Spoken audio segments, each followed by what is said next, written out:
Here we go. It's Wednesday. You know what that means. It's Pride and Chaos.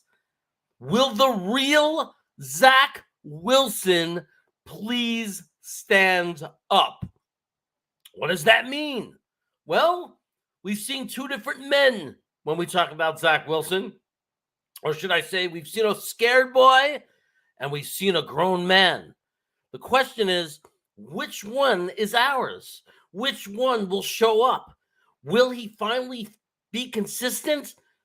Will he identify himself? Was Sunday night a breakout game? We're going to talk about all of that right after this. And now, welcome to Pride and Chaos. Welcome to the darkest year of our adventures.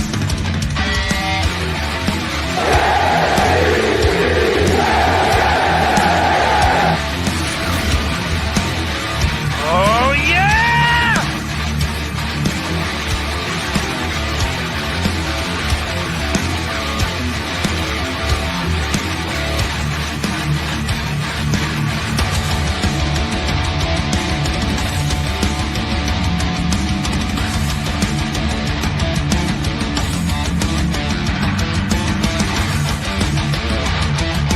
And now, give it up for Jeremy and Nick.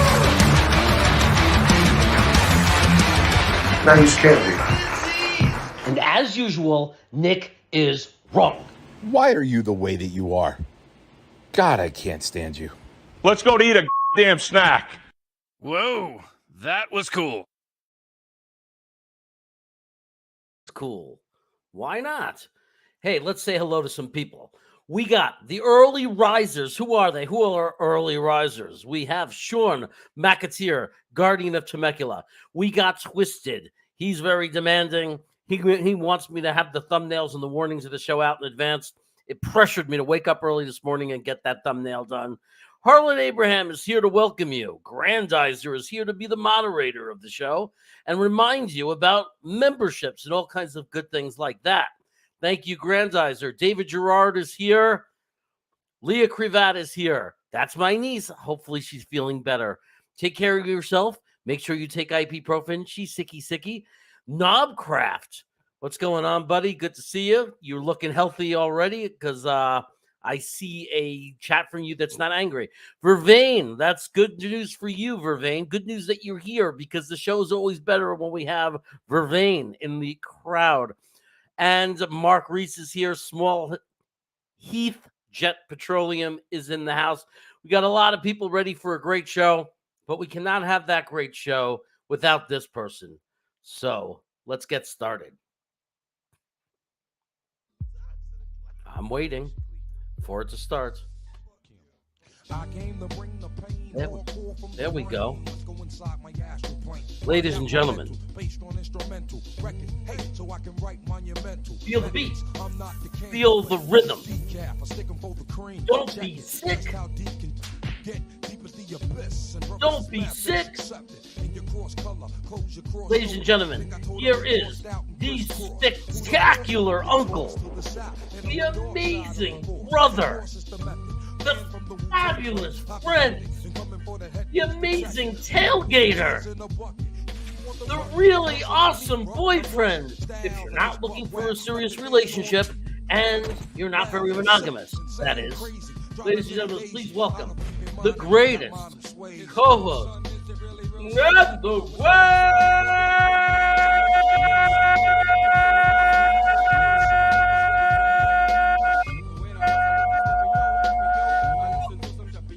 Shy.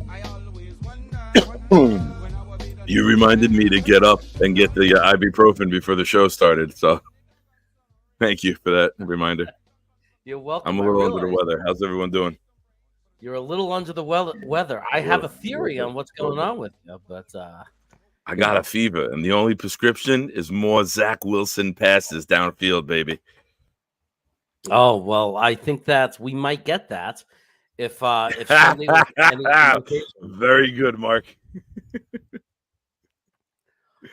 What did he say? There are 3 Jets that can score from anywhere on the field: Brees Hall, Garrett Wilson, and Nick Shine. Nick Shine. I'm just saying, I'm just saying. Jets 8:30 is in the house. Good to see him here. And I think we had somebody else join in while we were away, but we'll get to everybody. We'll get you to your chats. We're going to start with the opening kick. Nick, take it away.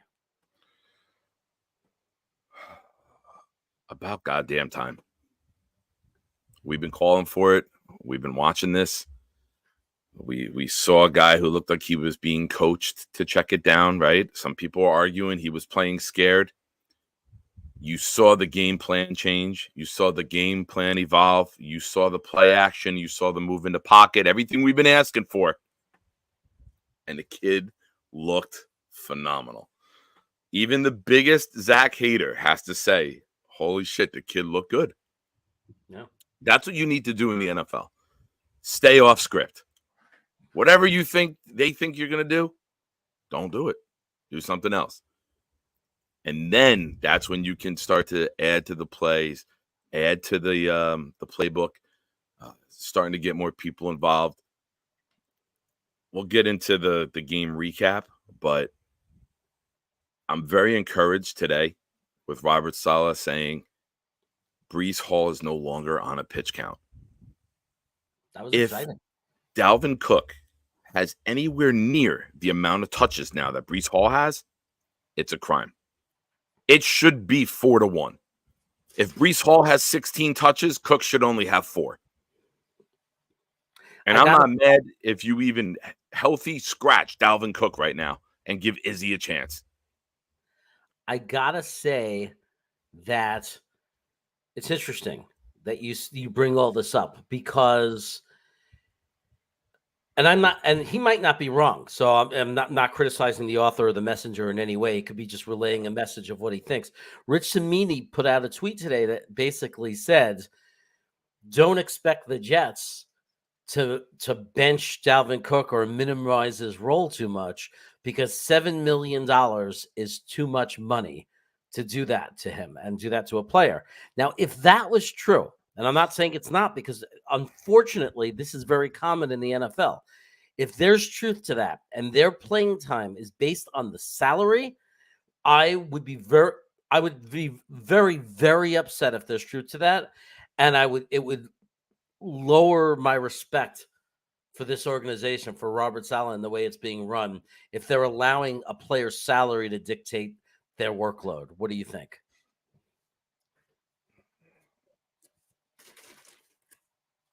I'm trying to think what I can say on your channel because I know you asked me to limit the obscenities. So I'm trying to think of a clean way to say that. I put it this way. I'll tell you what I said coming out of the game the other night.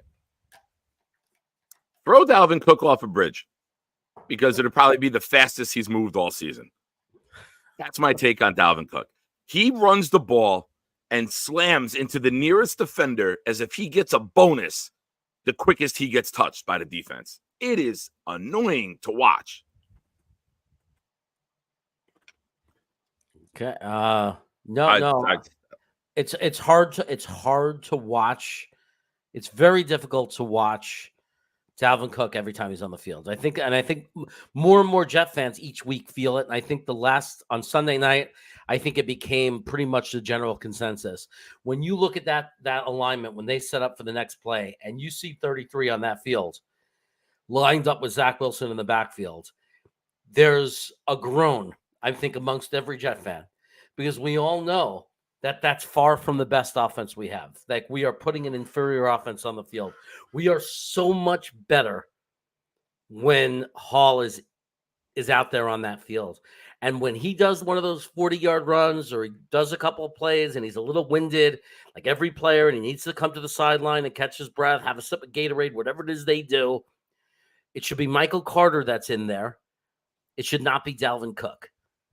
And if you don't like Michael Carter for those situations, because he's a third down back, then you freaking make Cook inactive to save his pride. You can say he's injured or whatever. He's not feeling well, and you bring in Izzy, and you let Izzy have the carries. But there is no way that Dalvin Cook is good for this team. He's actually making us worse of a team. We'd be a better team without him. And I'm saying that because we're using him. And if he wasn't on the team, we wouldn't be able to use him. That would force us to use better players. Dalvin Cook had a 10-yard or 11-yard run in the opener against Buffalo. I think he had 11 carries, 33 yards. You take away that 11-yard run, he had 10 carries for 22 yards. Yeah, he's averaging about 2.6 a carry. Yeah. He's not being brought in 3rd and 1s. He's not being brought in from goal line. It's not there right now. Salah said today he's how do I word it? What did he say? His GPS speed has improved. It's going up. He didn't have the OTAs in the training camp. Sorry, man. I'm dragging ass. I don't feel well, so my brain took a second. No, it's fine. To upload. My brain was lagging. When you're a running back, you got to have timing. We saw Brees in week 1, right? Brees in week 1. He looks better now. He doesn't make Conklin trip. He breaks that for a touchdown, but he went too fast now. Week 1, he went too slow and got caught. Now he went too fast and knocked his own blocker down. So it's not there for Cook. It's not. And it's concerning at this point. Yeah. So, how long do you let that go? Veteran, proven guy, all pro bowls. That's the past. That's not this Sunday. I need to see it now. And if not, work your tail off during the week so that you can be that guy. Because right now, you were running with cement shoes. You're running like you got 8 toes, like you're missing a big toe on each foot. Yep. So, yeah, Mark, I could go get 2.6 a carry. I can hit a linebacker and drive him backwards a yard and fall down. I don't get it. I don't get that Brees has 6 carries, Cook has 5. I don't get it. I can't explain it. I was encouraged with the way the offense looked in the passing attack, right? Like everyone's got to agree with that. That was a huge evolution this past week. Great throws, back shoulder throws to Ruckert, Conklin, on-time throws to Lazard, running that in the slot, that 12-yard hook for the touchdown. It was like a little flare out, not a hook in. It was like a hook out. Now evolve the run game. Miami ran all over them for like 300-something yards. The rookie Akane had 200-something. Why can't Brees go in there? This is the Brees redemption game, right?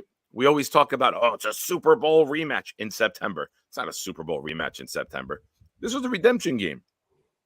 Tomorrow at 12 o'clock, coincidence that we play Denver this Sunday? It's come full circle that the Jets are going to release on YouTube at 12 o'clock the documentary, something never seen before in sports, the Brees Hall comeback, from the injury to the recovery to the comeback.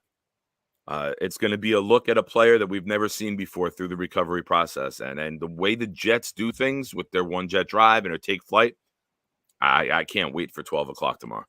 I'm very curious to see it. I think it's going to make anyone who's not already in love with Brees Hall love Brees Hall even more. Yeah, I'm super excited for it. You know what a big fan of his I am. So, man, he's a special player. You know, even without his speed being fully back under a year, he's already had so many big breakout runs in the first 4 games.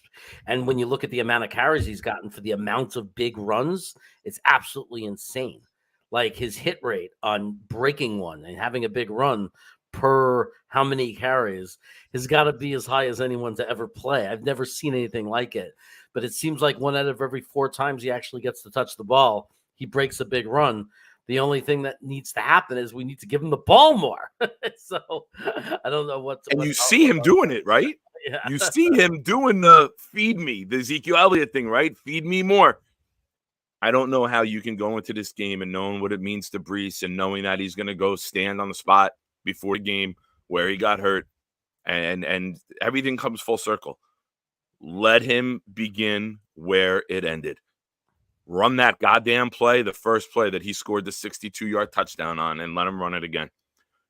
Miami ran all over them. Our line is very good right now. They're not elite, but from where we were week 1, let's just get into it. Yeah. So Remember super when chat Joe- from super chat from Small Heat Jet Petroleum. Yo, Jeremy, do you still collab with WA2K? I don't really. We still are in the same circles, so you might still see him on Buffalo's channel, Nick's channel. You might see me there at the same time, but he does a show Wednesday. He works and then has to come home and prepare for his show, so we don't really work together. Because he's focused on his channel. You should look into after our show when he's on and give him a check. Check him out because he prepares. And we all know he does a good live rant every now and then. So definitely look for him on his channel. If you already don't know Wicked Sports Media, he's there and he's doing his thing. So you can get all the Watts K99 you need and want. And thanks for the super chat, man. Appreciate it. All right, let's get into the game film. Okay. Let's start up front, right? Because the biggest story, aside from the quarterback, has been the offensive line, how bad it was in Dallas. I don't even recognize this line 2 games later. And we need a statistician. If anyone wants to look this up, when was the last time the Jets had the same starting line 3 games in a row? Because it's going to happen this Sunday. And what's the one thing that, not just us, a lot of people say, everyone who knows football says it. An offensive line needs reps. They need cohesion. They need chemistry. You're starting to see that. You look at the right side. Go ahead, Jared. Give me the stats on Tippmann. How great has Tippmann been at right guard? Tippmann in 2 full games has not allowed a pass pressure. He has not allowed a pass pressure. He is, and this is amazing to say, if you go back and look at AVT's first 2 games at guard and compare it to Joe Tippmann's first 2 games at guard, Who's better? Joe Tippmann is much, much better in his first 2 games than AVT was. And I love AVT, and we all love AVT. Now, Joe Tippmann can't move out to tackle. He's not Superman like AVT is. But how excited should we be when we have a guy who we're always saying our best offensive lineman is AVT.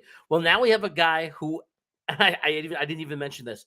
Out of position. He was a center in college. A what? A center. And where out of the 5 guys in the line, is he on the outside or is he in the? No, he's right in the center. That's center. Center.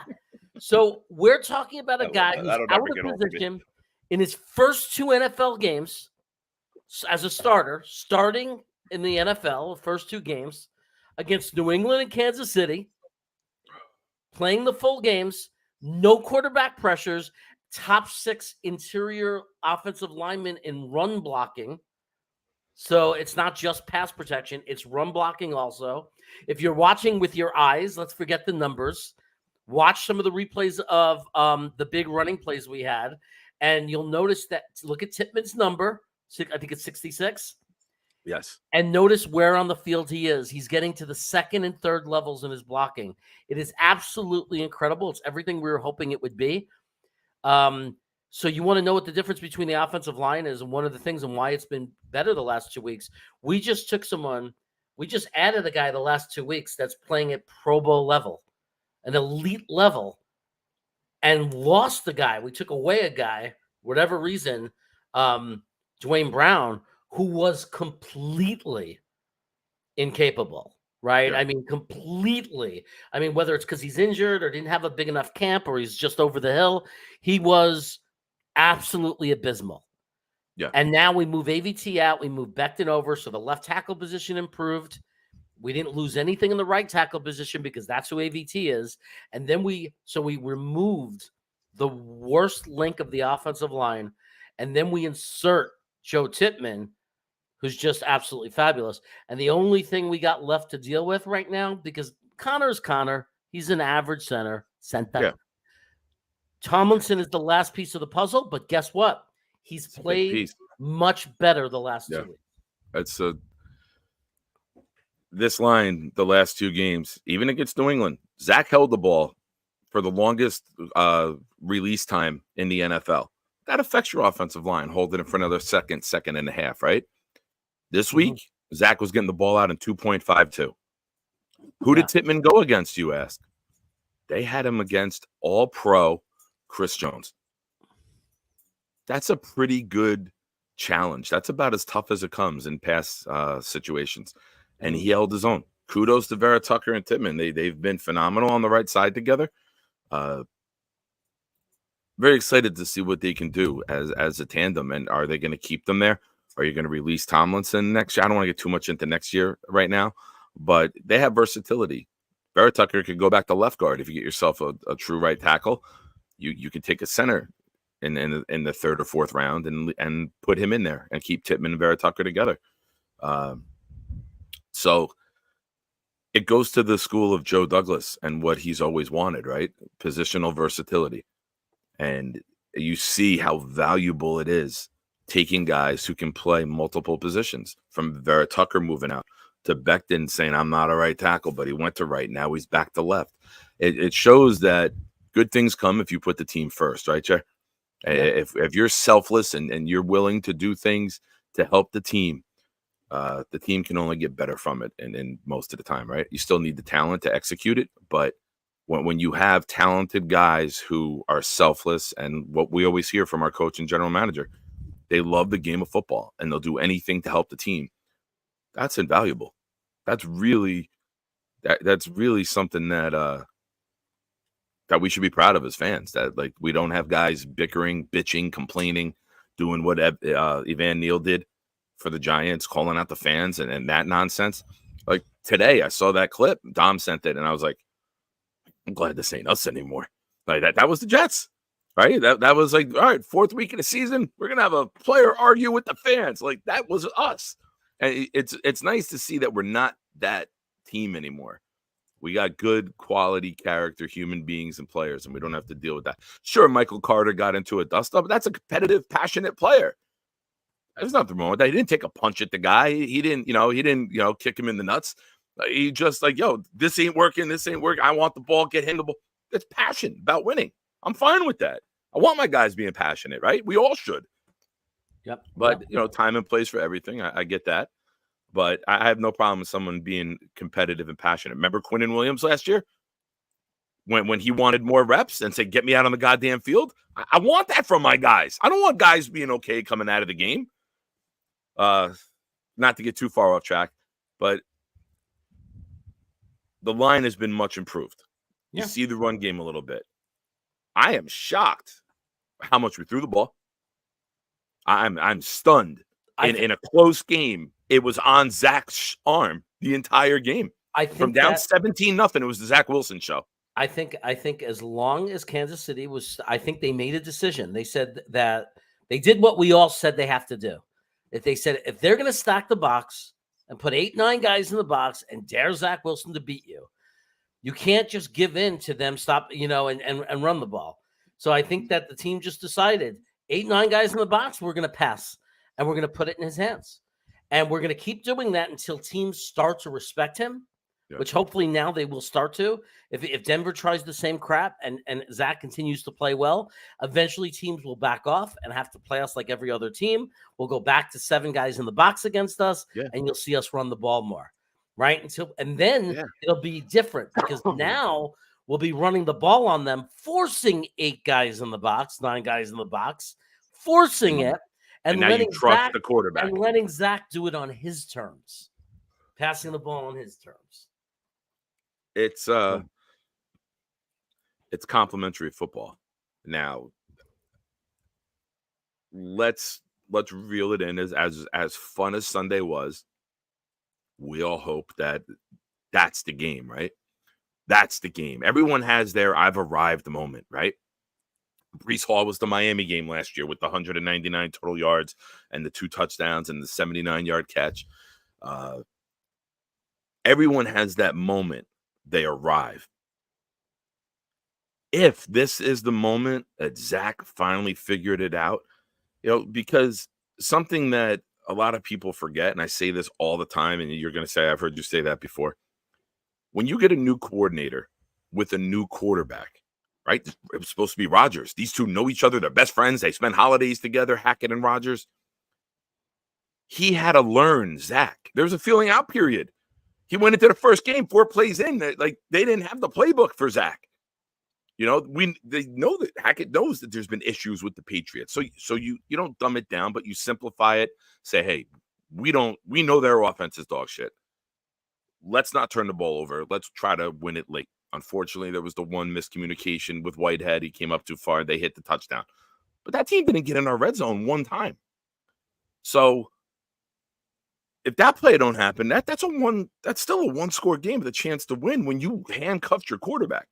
Yeah. Now, if you believe in your quarterback, and now if you're going to feed Garrett Wilson the ball 9-10 times a game, now you're going to throw the ball downfield to Lazard. Now you're going to throw fade seams to your tight ends. Now you can't put 8 in the box. You got to worry about these because he's making those throws. It's on film now. It's not what if. It's not hope he can. We saw it. Other teams will see it. Denver will see it. You want to go back? Now we're going to run with Brees. And you tell me Brees Hall doesn't have a pitch count?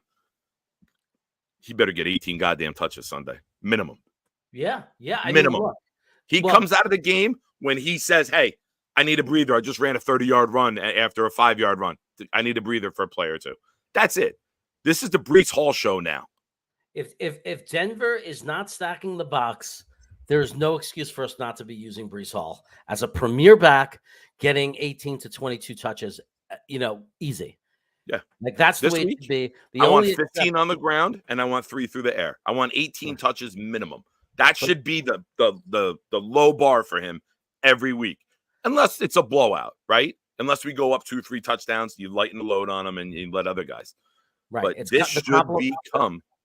Yeah, the complimentary football is we need Zach to stay consistent. We need Zach to keep doing what he's doing, not only because it's great to have a passing game, but if Zach can keep doing what he's doing, you're going to see it open it up.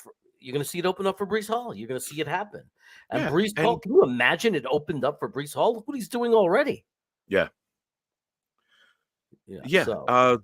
When I see Twisted had a comment about we're on the Zach's the man train. We're not on Zach's the man train, but he put film out there that he hasn't done before. So hopefully, like I said, everything's hopeful at this point. Until he puts a couple games together, it's still we're hoping. We're just hoping he can do this consistently. We're hoping what we saw on Sunday wasn't a once in a lifetime fluke, that he showed what he could be. That's what we're hoping.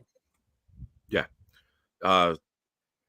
Garrett Wilson, I mean, you could feed that guy the ball like that all game. I'd like to see him getting a little bit more downfield.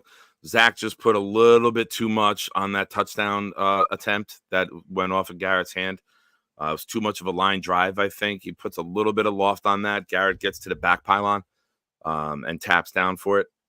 But it was a game we haven't seen from Zach Wilson. So whether you believe in it or not, or whether you think it's just a, needle in a haystack, that's fine.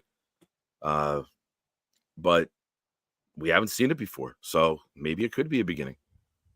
I think all of us here, everyone watching, I think we all hope that the kid figured it out. And more importantly, Hackett found plays the kid can succeed at. We know he's athletic. We know he could throw on the run. All of his highlights in college were moving and effortlessly throwing it. He stopped running the other day, planted his leg, and flipped it and went 51 yards in the air. Not many guys can do that. You see a lot of guys have to wind up to get the ball. He flipped it and it went 51. There's no talent. There's no doubt that there's incredible arm talent. There's incredible talent in this kid. Yeah. Now there's 2 things I want to talk about. One is, if you look at the 4 games that we played, he beat Buffalo, even though he didn't take first team reps and had to come in with Aaron Rodgers' game plan and found a way to manage the game. Yeah. Right. He may not have been the hero, but he managed the game and managed to get us and keep us in that game in order to win it. And we had to come from behind to do it. So he had to do some good things. It's not like, it was we were actually behind and he got us back into the game. In Dallas, nobody blames him. If you look at the product in Dallas, if you look at what he put out there, the film he put out there, Yeah. there was an opportunity for him to shine and look good, but he also didn't look bad. There was nothing against him. His only bad game out of 4 games that disgusted us, and it was more than bad, it was abysmal, was the game against New England. Then he bounces back against Kansas City. But when you look at the overall quarterback, he's been fine for 2 games. He's done his job for 2 games. Yeah. He was spectacular against Kansas City, and he was abysmal against New England. That's 3 out of 4 where we had a real quarterback. 3 out of 4 performances where no one could really complain, especially when you look at what other quarterbacks are doing against Dallas. So that's number 1.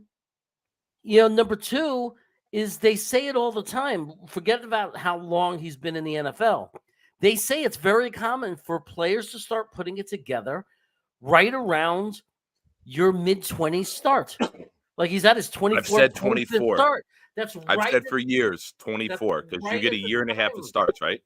You get 16 and then you get 8 back in the day, right? When I was a kid, we had 16 games in a season. When you hit 24, Eli Manning, 23 is when he took off. Like, you need those starts. You need that film. You need to see the defense. Let's not forget, this kid wasn't supposed to play for 2 more years, maybe 3, maybe not even here. And he went to being the man again in 4 plays. Yeah. He was supposed to have film study every week with Aaron Rodgers. He was supposed to have dissecting the other defense with Aaron Rodgers. He was supposed to have how do we attack this scheme with Aaron Rodgers. All of that got taken away from him immediately. Yeah.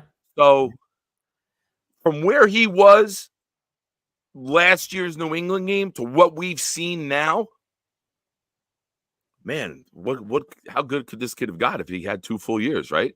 And now Rodgers is going to be in the building more very soon, probably after the bye, right? And now you're looking at he'll be there for the game plan. He'll be there to show the film. He'll be there to say, they run this, the safety comes up. We're checking to this. You're going to have all of that. You're going to have the evolution. Yep. So it's a very good sign for us that Very the good. kid played this way. Now, flip side of the ball, right? Flip side of New the York ball. Jets defense. Flip side of the ball. We have to talk about Bryce Huff. You have I'll to. let you say You what have you to. Let me say, cover but the we team. have to Let me talk just about blanket. Bryce. Yeah. Let me We have blanket to the talk team about real Bryce quick, Huff. and then we'll break down the individuals. Bad start. We thought Kelsey was the concern, and then they said they're going to focus on Kelsey. We're going to use the other tight end, and they hit the other tight end a couple times early. The thing I love about this defense and the coaching of it, old New York Jets teams, that game would have been 45-0. They would have laid down. There would have been no adjustments made. It would have been we would have got dog walked, right? Every game, it's been 7 straight games. The New York Jets defense has not given up a touchdown in the second half. We just held Kansas City to 6 points over 45 minutes of football. That's impressive. Yeah. That's real. We were down 17-0. The final score is 23-20. That's really effing impressive. They made adjustments. All right, we might not be getting to the quarterback, but we're pressuring at a high enough rate where the quarterbacks are moving. We're affecting the flow of the offense. We're affecting the timing. We played a little bit more man. I think Buffalo texted the other day that we went from 40% man in the first half to 54% in the second half. It's a high rate for us.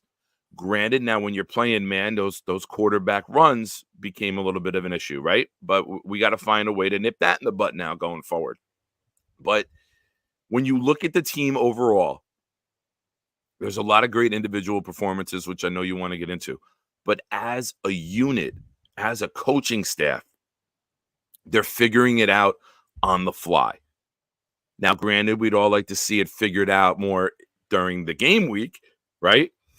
But right now, you got to hold your head high with this unit because a lot of teams would have folded.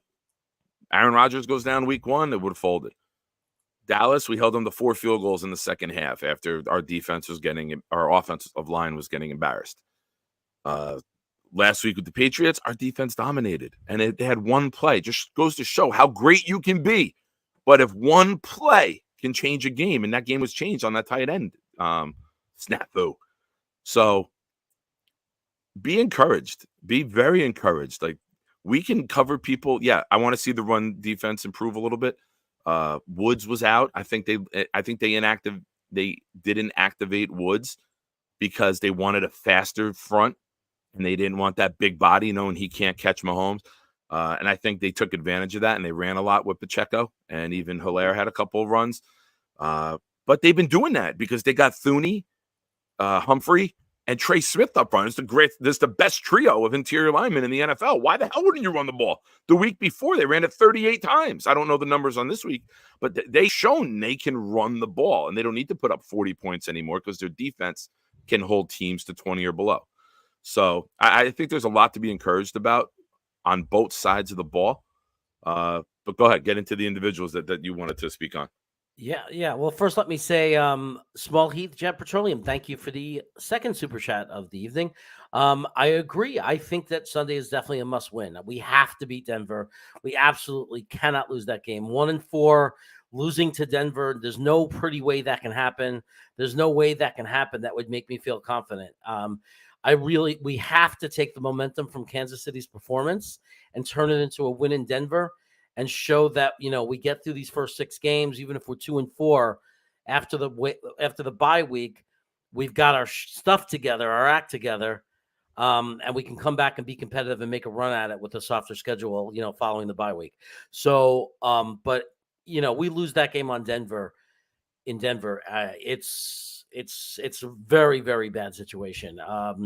They're not a good team. I mean, let's just be honest about it. Denver's not a good team. We cannot afford to lose to them. So, but thanks for the super chat. I appreciate that. And I agree with you. Talking about the defense, I'm really proud of I'm sorry.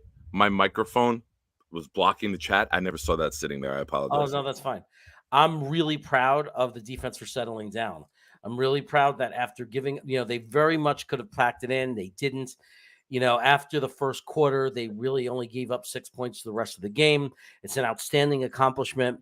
I think there's a lot of players that we could name and credit for that, but I think you got to start with Bryce Huff. I mean, we'll talk about Quinnen. I mean, obviously the Williams brothers, but Bryce Huff might be under the radar, and Quincy too, but like Bryce Huff might be under the radar as one of the best performing edge rushers in the NFL right now. He just doesn't get the reps that's earning him the attention, but he's second. He's second in the NFL pressure rate. Yeah, he's absolutely dominant right now. I mean, do you know who's with him? Do you know who's with him?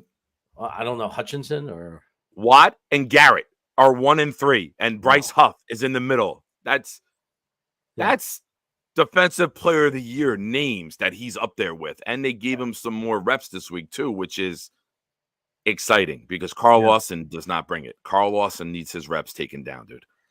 Oh, I like McDonald in the lineup much better. Much better. JJ and Huff right now is our best combination. Right now, JJ, Huff, you get a little bit of McDonald in there. You get Clemens there on running plays. I'm fine with him being in the rotation. And JFM, who's always really solid against both the pass and the run. Yeah. But for pass rush, 3rd and 12, I want JJ and I want Bryce Huff. Yeah. And you saw that they used Bryce Huff in a defensive tackle position a couple times to be more of like a spy, which just shows the level of trust, ability, athleticism. And I like that we're seeing some things different than just the 4-man down front, right? Where the scheme is becoming good enough and the guys are comfortable enough in the scheme now that you're seeing some different things. And this is what happened. This is one of the greatest parts of not firing a coaching staff every 2 years, is that your scheme can evolve and the players in it, their roles can evolve because you're not constantly changing the coaching staff and the players. 4-3, cover 3, cover 2, 3-4. You're not constantly changing over. Remember, we went from Herman Edwards 4-3 to Mangini 3-4, back to 4-3. Like, we couldn't get it. Took us 2 years to overhaul the players to fit the scheme. So this is why you hang on to coaches unless it's completely atrocious, and you let them grow and you let them build and you let them evolve and you let the scheme get to other levels. What do you think having a quarterback for a decade does? You can do more, right? Yeah. No. So it's really we're starting to see some cool things on film. We're starting to see some different things offensively and defensively, right? Yeah. Yeah. Billy Bilstein. No, I'm sorry. Billy SBC. What's going on in the chat? Good to see you here, buddy. I accidentally said Billy Bilstein. That's because Billy and Billy SBC and Billy Bilstein Is that have him? something. They have something going on together. It's like Billy Bilstein Is loves that them. him? Is that Billy the Billy? No. That's I mean, that's what they have going on. Bilstein keeps saying he's not the real Billy, that he is. I saw that. I was laughing my ass off. So it's good to see them both getting along there now. And now I hear they're good friends. So Johnny Hey, Jimenez, Johnny. what's up? It's good to see you, buddy. We've had him on the show many times. He's called in. He's a great guy. They got GBH Javonte here. Williams. He's coming back off of an ACL. Yep. The other kid's name I just had popped up, Jaleel McLaughlin, had 3 catches the other day for 32 yards and a touchdown, and he had 7 carries for 72 yards. So he had a nice little fantasy week of almost 20 points. But don't forget, they were down 28-7 and came back and won 31-28. So they were, spreading Chicago out and just, taking advantage of them. But if you're not going to do that to us, that's not going to happen to us. I think I'll give my prediction later, but it's going to be very favorable for our boys. Yeah. Dom texted, I don't know if you saw it. Said he's running a little late, 10 o'clock. Okay. You hear that, everybody? Dom C's coming on at 10 o'clock, so don't go anywhere. He'll be here to do some breakdowns, give us some more details. Bye week. Give us a little preview, They better Jets play. fan 4. Oh, sorry. No, I'm trying to read what this says. They better play Ray Huff. What does that say? They better pay Huff. Bye week. Oh, they better pay Huff. Usually you see an extension done at a bye week. And I think that it's deserved. I think with Lawson on his last year, Clemens not really being a true edge, but filling in as a run edge. I would love the JJ, Huff, and Will being the 3 rotational guys with somebody like Clemens coming in with JJ for rushing downs. So it's a lot of young pieces on this defense. It's not going to be possible to keep all of them. But when you have a guy who nobody else can do what he does, you have to find a way to keep that guy. And I think that's what Huff, kudos to him, undrafted out of Buffalo, I believe. And he has really, his physique has changed. His skill set has changed. His pass rush moves have changed. He's converted some power. He was as fast as he is. He's using power as well. I can't wait to see these guys get out and attack Russell Wilson, because Russ likes to hold the ball long too. And if you're holding the ball for a long time here. Oh, thank you, Jet Fan 4. He's from Memphis, not Buffalo. So Matthew Ryan comes in and says, can we just have Simeon start? We need a competent quarterback. It's a confusing question, because after everything Zach's been through, you see the team didn't give up on him. They didn't give up on him. They didn't give up on him. We were screaming for him to be benched. We said he's awful. How long do we have to watch him? It's kind of a strange thing to have someone say we should bench him now after he finally had a great game. Like, it's almost as if you didn't watch the game Sunday. I understand that it's one game, and I'm not saying, everything is better and Zach's a good quarterback. I'm not saying that at this point. I'm saying is that Zach Wilson had a great game against a real defense, and it was more than just a great game. It was a great game that many quarterbacks wouldn't have been able to have, because some of the plays that Zach Wilson executed took a special kind of talent, like on the run throws, things he did that were very special. without getting into a debate with you on my personal opinion, let's talk about being realistic. Realistically, the Jets are not going to give up on Zach Wilson after his best game. If they didn't bench him after the New England game, they're not going to bench him after he had the best game of his career. Yeah. I mean, it just doesn't, it's just not going to happen. Yeah. So even if you're and right. Saleh said today, quarterback room is status quo. Boyle's 2, Simeon's not active. Right. I mean, but like the bottom line is, you might be right. Zach Wilson might never have a game like that again. He might not be competent, all of that. But it doesn't make sense to talk about things that aren't going to happen. And right now, what's not going to happen is Zach Wilson is not losing his job. No. Because this team, you know how excited they are that they might be right? That's what they're thinking. If he can put together a few games like this and be right and say, we were right, the kid just needed more time, that's, believe me, they want that to happen. So, no, they're not benching him, buddy. You're going to have to just hope, like the rest of us are all hoping. You're a Jet fan, so just hope that Zach Wilson is the real deal. Hope that we were all wrong about him, and hope that this is who he is, that last game, and that's what he's going to be. We have no other choice because he's playing, and that's just the way it's going to be. Tony Alexio, what's going on, big guy? Anyway, I want to get back to it. We were talking about Bryce Huff. We all agree that we need to pay Bryce Huff. I want to talk about other performers from the game that may have gone unnoticed.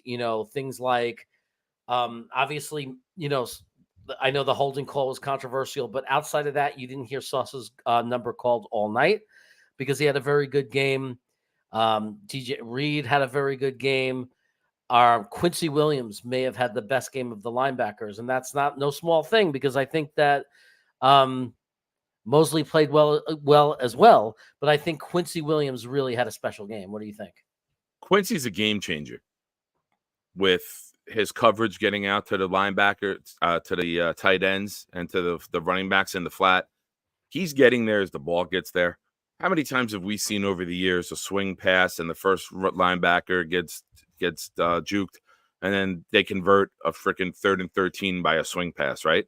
Or a tight end down and out, dump it over to the linebacker who's too slow. When you're getting the coverage and you're getting the all-around skill set of somebody like Quincy Williams, it takes your defense to another level because the little things you used to beat us on, you can't anymore. Yeah. On that team. So, you look at Quincy, CJ is in the middle. He dropped another pick. That was big. But he did get one later in the game. Yeah. You're starting to see good things. You're starting to see a lot of good things from a lot of different people. And that's what makes a great defense, right? We don't need Quinnen Williams to get 4 sacks a game for us to be a good defense. Right now, we're a great elite defense, and we're not even getting the sacks yet. So they're going to come. They're going to get there. I like to see that, like I said earlier, they played a little bit more man, which I think will help the pass rush get home because now you're eliminating those quick little 4-yard hitches, and then they catch it and they dive forward for like 3-4 more yards. So it's Daniel Meehan says, great teams don't have dust-ups. Are you serious? How many teams go undefeated? Every team has dust-ups. Everybody has dust-ups. Yeah. Everybody has a bad day. We gave up 1 play in the New England game, and it cost us. That just shows how tight. What about Miami? They gave up 70. Or they scored 70, and then they give up 48. Miami just got blown out, and we know Miami's a great team. They are. They're a great team. And they just got blown out. They had a bad day. They had a bad day. Yeah. Great teams have bad days. Miami Dolphins had a bad day. Dallas Cowboys lost to Arizona. And then they came back and crushed New England. I mean, it just happens. It's part of football. I mean, if great teams didn't have dust-ups, you would have an undefeated team every season. You don't. Yeah. That's why 9 and 7 teams who get hot at the right time can go and win the Super Bowl as a wild card. The Giants did it. Tampa Bay, I think, right? They were a wild card on the road as well. Yeah. So Cincinnati. That's not true at all, Daniel. Cincinnati made the Super Bowl as a wild card team. Here's a good comment I want to get to. Yeah. Xavier Gipson started to have a role in the offense. I wouldn't say big part. I think he only had 11 snaps. but he started to have a role. You started to see them. I think he had 2 rushing attempts. They got him the ball a little bit in the passing game. Had a big play. Yeah, like Set he up the converted score. a first down where everything we saw in the preseason from him, catching it before the sticks and still finding a way to get past. So I think you're going to see a nice little evolution of him as the season goes on, and you'll see less of Cobb. Cobb's a good veteran. An underrated play the other day was I was in the end zone. So Cobb's coming at me on a post, and Zach never saw this safety, and like Cobb jumped up and knocked it away. That's a good veteran play, right? Yeah. I remember that play. He had to play defense. That was his one bad. I can't say it was a bad throw. It was a bad read. He never saw that safety. He never looked at that safety. That safety just sat home, stepped up 2 steps, and went for the ball. So, got to have your head more on a swivel. Yeah, and people have to remember, even great quarterbacks, how many bad passes did Josh Allen make? And and does he still make? How many bad passes? Well, none. He doesn't make any more. He just is awful against us. And then he's playing Madden on rookie mode against everybody else. Right, but even in those great games, you'll find a bad play or a bad read. But Patrick Mahomes, Sunday night against us, made some horrible passes. Should have been 4 interceptions. Should have been 4. We should have got him for 4. Right, so we can't hold Zach to this standard where, every game, if Zach has a great game against Denver, yes, there's still going to be bad plays. There's always going to be bad plays. The standard can't be that Zach Wilson is going to drop back 35 times or 40 times in a game, and every single of those 40 snaps are going to go well, and he's always going to make the best decision. That can't be the expectation. It's not the expectation for any quarterback. You have to look at the whole picture. And if you look at the whole picture, Zach Wilson could play like that every week, and we're going to win a lot of games if he does. I mean, we can only hope and pray he plays like that every week. Yeah. And the better he plays, the more plays we'll have. We'll have longer drives. We'll sustain drives. And you'll see guys getting more involved. You saw all 3 tight ends get involved. You saw all 3 running backs get involved. Garrett had a big day. Lazard had a nice day. Lazard had a really good game. Gibson had a little role. Cobb had a little role. And that's a sign of a team that when you don't have one guy to stop, look, we eliminated Kelsey for the most part, right? 6 catches, I think 62 yards. Every team in the league will sign up for that. No touchdowns. Why do you think Kansas City's offense looks so bad? They only scored 1 game over 23 points. They scored 41 against the Bears, which everyone can put up that much against the Bears. The Broncos did it, for crying out loud, with 31. So it makes it less impressive what they did. They scored 20. They scored 17 against the Jags, and they scored 23 against us. So you take Kelsey away, they're having trouble scoring. They're not the machine that everybody thinks they are. The difference is their defense is finally matching it. The defense is playing really well, so it helps them. You mean you saw how Detroit handled them with no Kelsey? We had to deal with Kelsey, and we still gave up 23 points.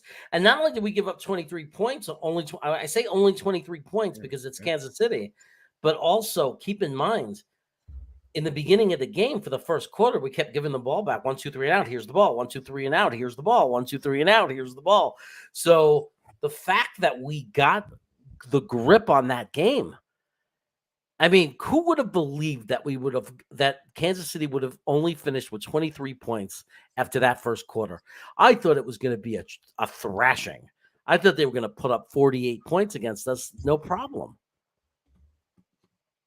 I mean, it was incredible. We settled down nicely. Incredible. Yeah, we saw their game plan. Ashton Davis did a nice job early on, right? Who had Ashton Davis intercepting Patrick Mahomes, right? Yeah, you know what? I don't know if people could say it's luck, but I don't care. The guy doesn't get a lot of snaps, and it feels like when he's randomly in the game, the ball seems to find its way in. He makes a play, right? He makes a play. They try to take advantage of him, and he's like, "All right, fuck you, I got this." Yeah. I mean, he just seems to do it. So That's a guy that a lot of us didn't want on the roster too. Let's be real. I want to trade Dean. You know, if we had Clark and Trey Dean, a lot of us didn't think Ashton Davis would make the roster. So Ashton is he makes the most of his opportunities, right? yeah, Patty, yeah, that's all you can ask for, man. Is that offensive coordinator quarterback relationship to grow, evolve. Hopefully Zach's at a place now where he can say, I want to do this. I don't want to do this. Let's attack them here. And you start to see the evolution of Zach Wilson. I mean, there's a lot of good that can come out of this, short term and absolutely. long term. You know, short Absolutely. term and long term, especially when you're the guy on the bottom of the screen here is going on the Pat McAfee show saying that, you know, they're doing things at a record pace, and he can't rule out not coming back this season. So that would be wild. I mean, part of me gets excited to hear that, and the other part of me thinks, I hope he's not like a lunatic that's gonna like end up hurting himself and ruining next year. Like, because it's like, yeah, I understand you're talking about the power of the mind, but there's also the power of the bone has to heal, and you know, like it has to strengthen again into the bone, and That's you what know she what I mean? said. Like like real things physically and medically have to happen. I Yeah. mean, the Yeah. medical field is not like just dreaming this up and imagining it.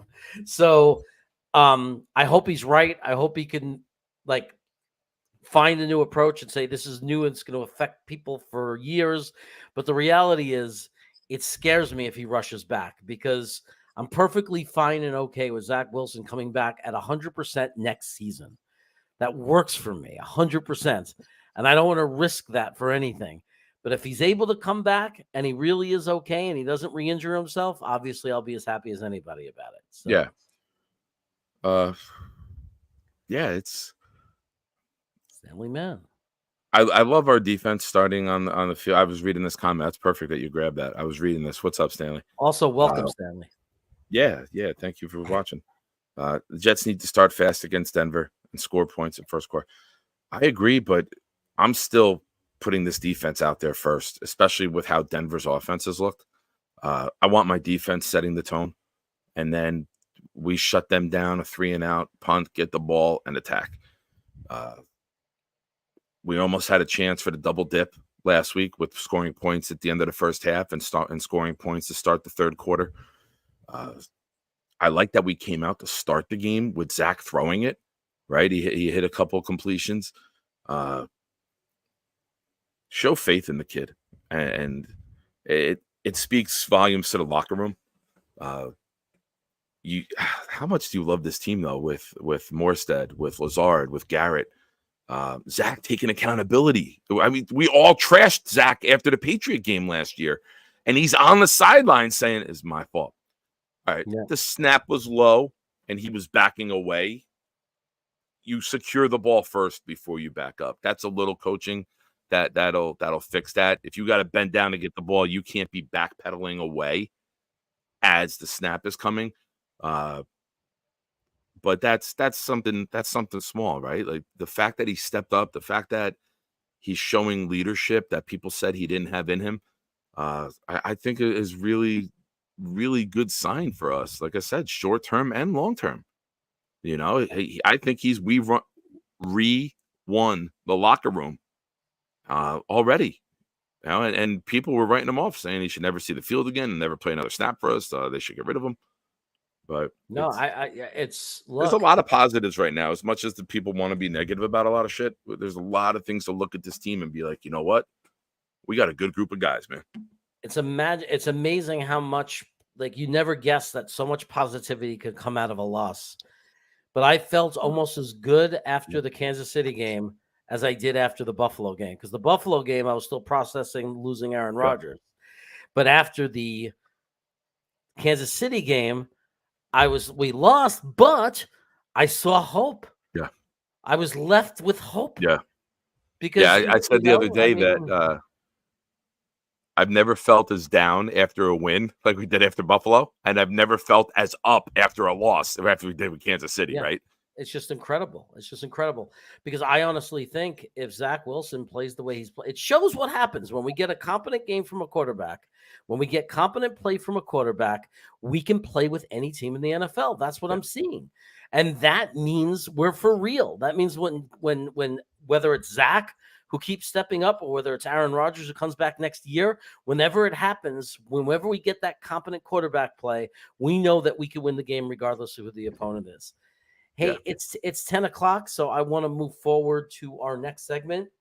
And in that segment is our guy. We've been waiting for him. Let me give him some music. We'll give him a little bit of an introduction here. I'm gonna just give him. This is when I see him. This is what I think when I see him. Okay? Is it Beck? I'm a loser. No.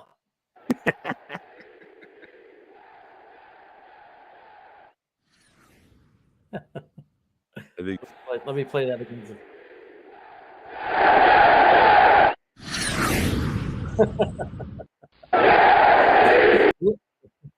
Ladies and gentlemen, please welcome the Italian Stallion. The man with the plan. His name's not Stan. Ladies and gentlemen, Dom C.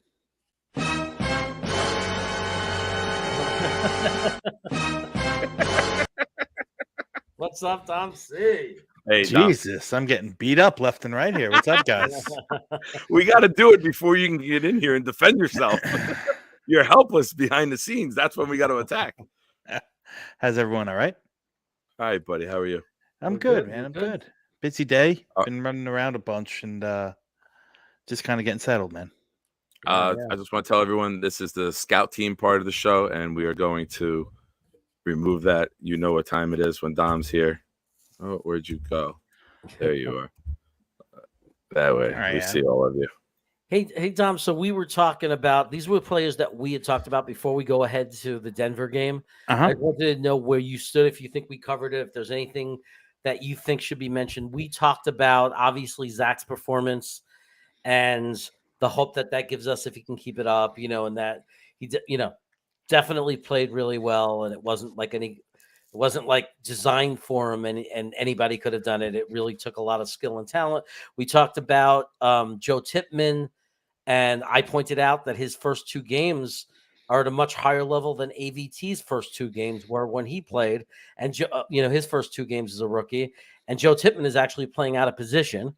We talked about... he found the new position. He found the new position now. Yeah.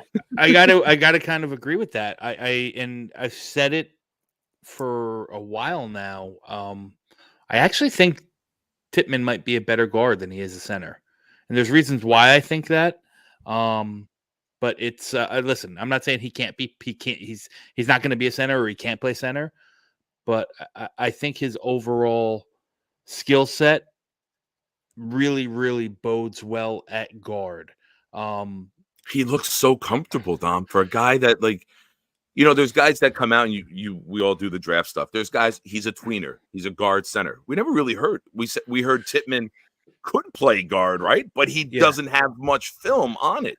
So talk about that, as somebody who got thrown into the fire and how well he's doing already. So I will say this. There was the one thing that I was very concerned about Joe Tippmann coming out of college into the NFL before he became a Jet, just as scouting the prospects, which you both know I do with plenty of intent. A little bit, a little bit here. You dabble. If I go back into my my guide notes, the one thing that I was concerned about was how he would translate to the NFL in regards to leverage and anchor, meaning the guy's 6'6.5", right? So thank God he plays. He's not a waist bender, he's a good knee bender, but to get down and at 6'6", you're going to be out leveraged by a lot of defensive linemen. That's just the case. But for him to go down to snap the center, I mean, he's got to literally go in almost into an ass to grass squat, right, to get down that low. For him to snap the ball and then adjust and be able to fire and get his feet and legs in a solid enough base, comfortable enough space to anchor at the NFL level, I thought could be a challenge. I wasn't going to say it was going to be a challenge. I thought it could be a challenge. The beauty thing at guard is that he doesn't have to get down that low. You know, He can just coil and attack. Exactly, Nick. Coil and flexibility and flexion in the ankles, and drive through the hips is something that he does very, very well. He has looked at guard as good of anything that I've seen translate from in rookie ball. I mean, I know it's a really small sample size, 2 games. I'm going to say I think Osiris Torrance has translated very well. And I wasn't very high on his overall game. I mean, admittedly, that's probably one that I missed on. I think he has translated very well. And I think Tittman's at that same level. I'm not going to say he's at the same level player. Yeah. I'm not comparing the players, but the transition from the college game to the pro game has been good. You knew that Tittman was going to be able to do. How about the other guy? Steve Avila, TCU. He's great too. He's been money. He's been money. Those were the top guards that we all talked about a lot. Avila was my number 3 overall interior offensive lineman. I thought that fair. I liked Voorhees a lot. The kid who ended up getting hurt. He was my number 2, and John Michael Schmitz was my number 1. But I digress. I thought that. The run game was never going to be a problem like Tittman does. He's the prototypical wide zone, outside zone scheme offensive lineman. He's just fluid. He's a fluid mover, gets out in space and can get to the second level, so on and so forth. I've been extremely, extremely impressed in what he does in his pass sets and the way he anchors and just doesn't let through. Does he lose reps? Yeah, he's lost reps, here and there. But that anybody's going to lose, the best offensive lineman in the league lose reps once in a while. But yeah, Tittman looks like a natural at guard, and I would not be too in a rush to move him from that spot. No, yeah, I see him as a Pro Bowler, future. I see him as a future Pro Bowler. For him to be doing it and playing at the level he's playing against these teams in these games, with like no experience in the position in the NFL, or even in college, he played only center, right? So I mean, this is outrageous that he's able to do this. Even in camp, he played on the left side. Now he's suddenly playing on the right side. I mean, so he has barely any reps there at all. I mean, it's just absolutely mind-boggling that he's playing at this level, and he's only going to get better. He's going to get stronger as he gets older. He's going to get more experience. He's going to learn the position better. I mean, I see future Pro Bowler all over him. Hey, I want to show you guys something. I'm not trying to hijack the show here, but if you give me the access, I want to show you one play. I just happen to have it here. No, absolutely. Hang on 1 second. Can I present? You're doing that up. Yeah. Just hit present. Share screen. Boom. Daniel, I know you're not talking to me and Jeremy. 2 weeks ago, we were not talking about tanking for Caleb Williams. I don't know if you're talking to someone in the chat, but I saw that comment and I felt the need to address that. No. Yeah. Can you guys see this? Yes, sir. This is just something I saw on the coach's film that I really enjoyed it, and more so from Tittman here. This is there's nothing crazy about this play. It's your typical outside zone run, but I just want you to watch. Here's Tittman right here, right? I just want you to watch what he does, guys. He just takes this guy and just keeps driving and driving and driving, and you could see it from this angle. Like this play, it was very prototypical of. This is the same play.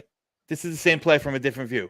It's outside. It's West Coast offense 101 with an outside zone scheme, but this is just blocked so well by the Jets offensive line.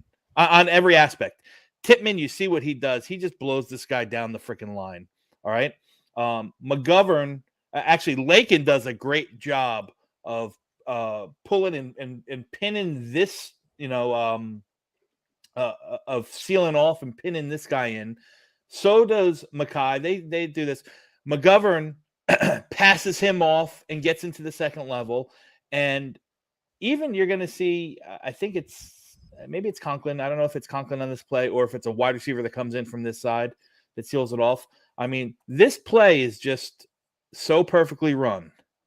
Now, this linebacker obviously overcommits to this hole, but look at this hole. Look at this hole here, and look at the hole here.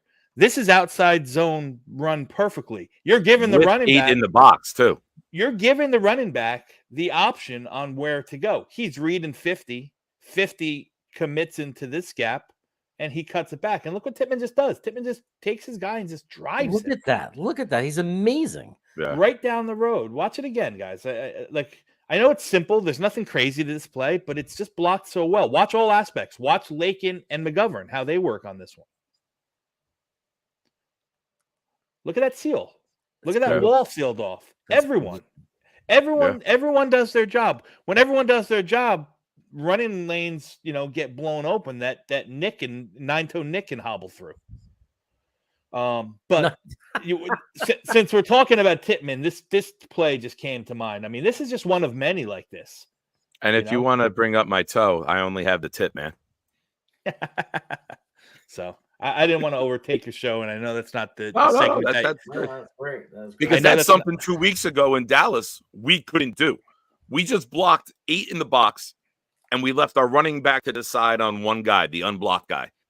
But everyone did such a good job. And when I coach in Pop Warner, I always teach the kids, hold your block, don't turn, don't look, hold your block. It's the running back's job to run off your ass. If you have your ass to the running back, it's the hardest for the guy to get around you, right? Yeah. So just push that guy out and let the running back make the read and go. Can you pull it back up, Jeremy? So can you guys see this? Yeah, you can. All right. I just want to make sure. So I think the understated thing on this play is, everyone for 2 weeks, everyone just dogged Nathaniel Hackett, right? So predictable, so on and so forth. But what does he do here? He brings this guy in motion, right? He brings Conklin in motion across. Why does he do that? Because now you got an extra hat on an extra hat. That little motion right there causes, kind of opens things up. It opens things up. The guy that trails Conklin is covering him in man-to-man, right? So he kind of forces himself out as Conklin goes out. He doesn't know if he's going to release, chip and release or whatnot. So he's kind of, in no man's land with AVT just honing down on him, right? Now, Brees puts his foot in the ground and takes it up the correct hole. Look at this hole that's Look at opened that up. backside seal. Jeez. Yeah, Look look at at the that. backside seal by all three of the guys. Yeah, it's beautiful. It's a wall. It's ridiculous. Now, while I got this up, I want to show you one more. Okay, can I show you one more, and then I promise I won't take it over. No, it's as many it's as you fine. want. We love this. It's your segment, bro. You do it. No. We're here to talk about the week coming. So here Tom, we it's are the again. Jets. We don't know when we're gonna have good film again, brother. Let's bathe in this for a little bit, all right? Listen. Here's another situation where we're in 21. We got our fullback in here, right? And everything, the line, AVT, Tippmann, McGovern, again, just kill it. Now we saw what Brees did, and Dalvin runs right into the wall. Now And I want you to Tomlinson watch did it. a good job. I want you Tomlinson to did a great job getting to the second level, sealing the linebacker. watch it here, guys. Watch it here. Okay. AVT, Tippmann, McGovern, Lakin and Mackay seal off. Tippmann does his job, blowing this guy out. Look at this hole. Yeah. We got Garrett Wilson picking off this safety here too. That's a touchdown. I don't know where he's going. I don't know where he's going. Yeah. That was the play that maddened me in the crowd and has caused me to say to a lot of people the last couple of days that Dalvin Cook runs like he's paid to run into the nearest defender. He picked this guy and goes, you run off the ass. You run off the ass and you're in that hole. What we talked about just before with the same play where Brees Hall, he was reading number 50, right? 50 Yeah. bust out this way and Brees planted and cut back. He does the same thing, and maybe this is the only justification I can find for it. Maybe he's saying, okay, he sees the wall of white here, and he's going to try to bring it out here, like down there. But this was the hole. You know what I mean? You can't ask McGovern to hold that block all that long. You know, he's sealing off here. He's doing his job here. This was just frustrating, and this is not a Dalvin Cook bashing. Like I honestly think that he hasn't played up to the level we've expected him to play. But I honestly think that he's still in. You know, I actually for one of the few times I really believe what Robert Saleh said today, and that he's still getting his legs out from under him. Agree.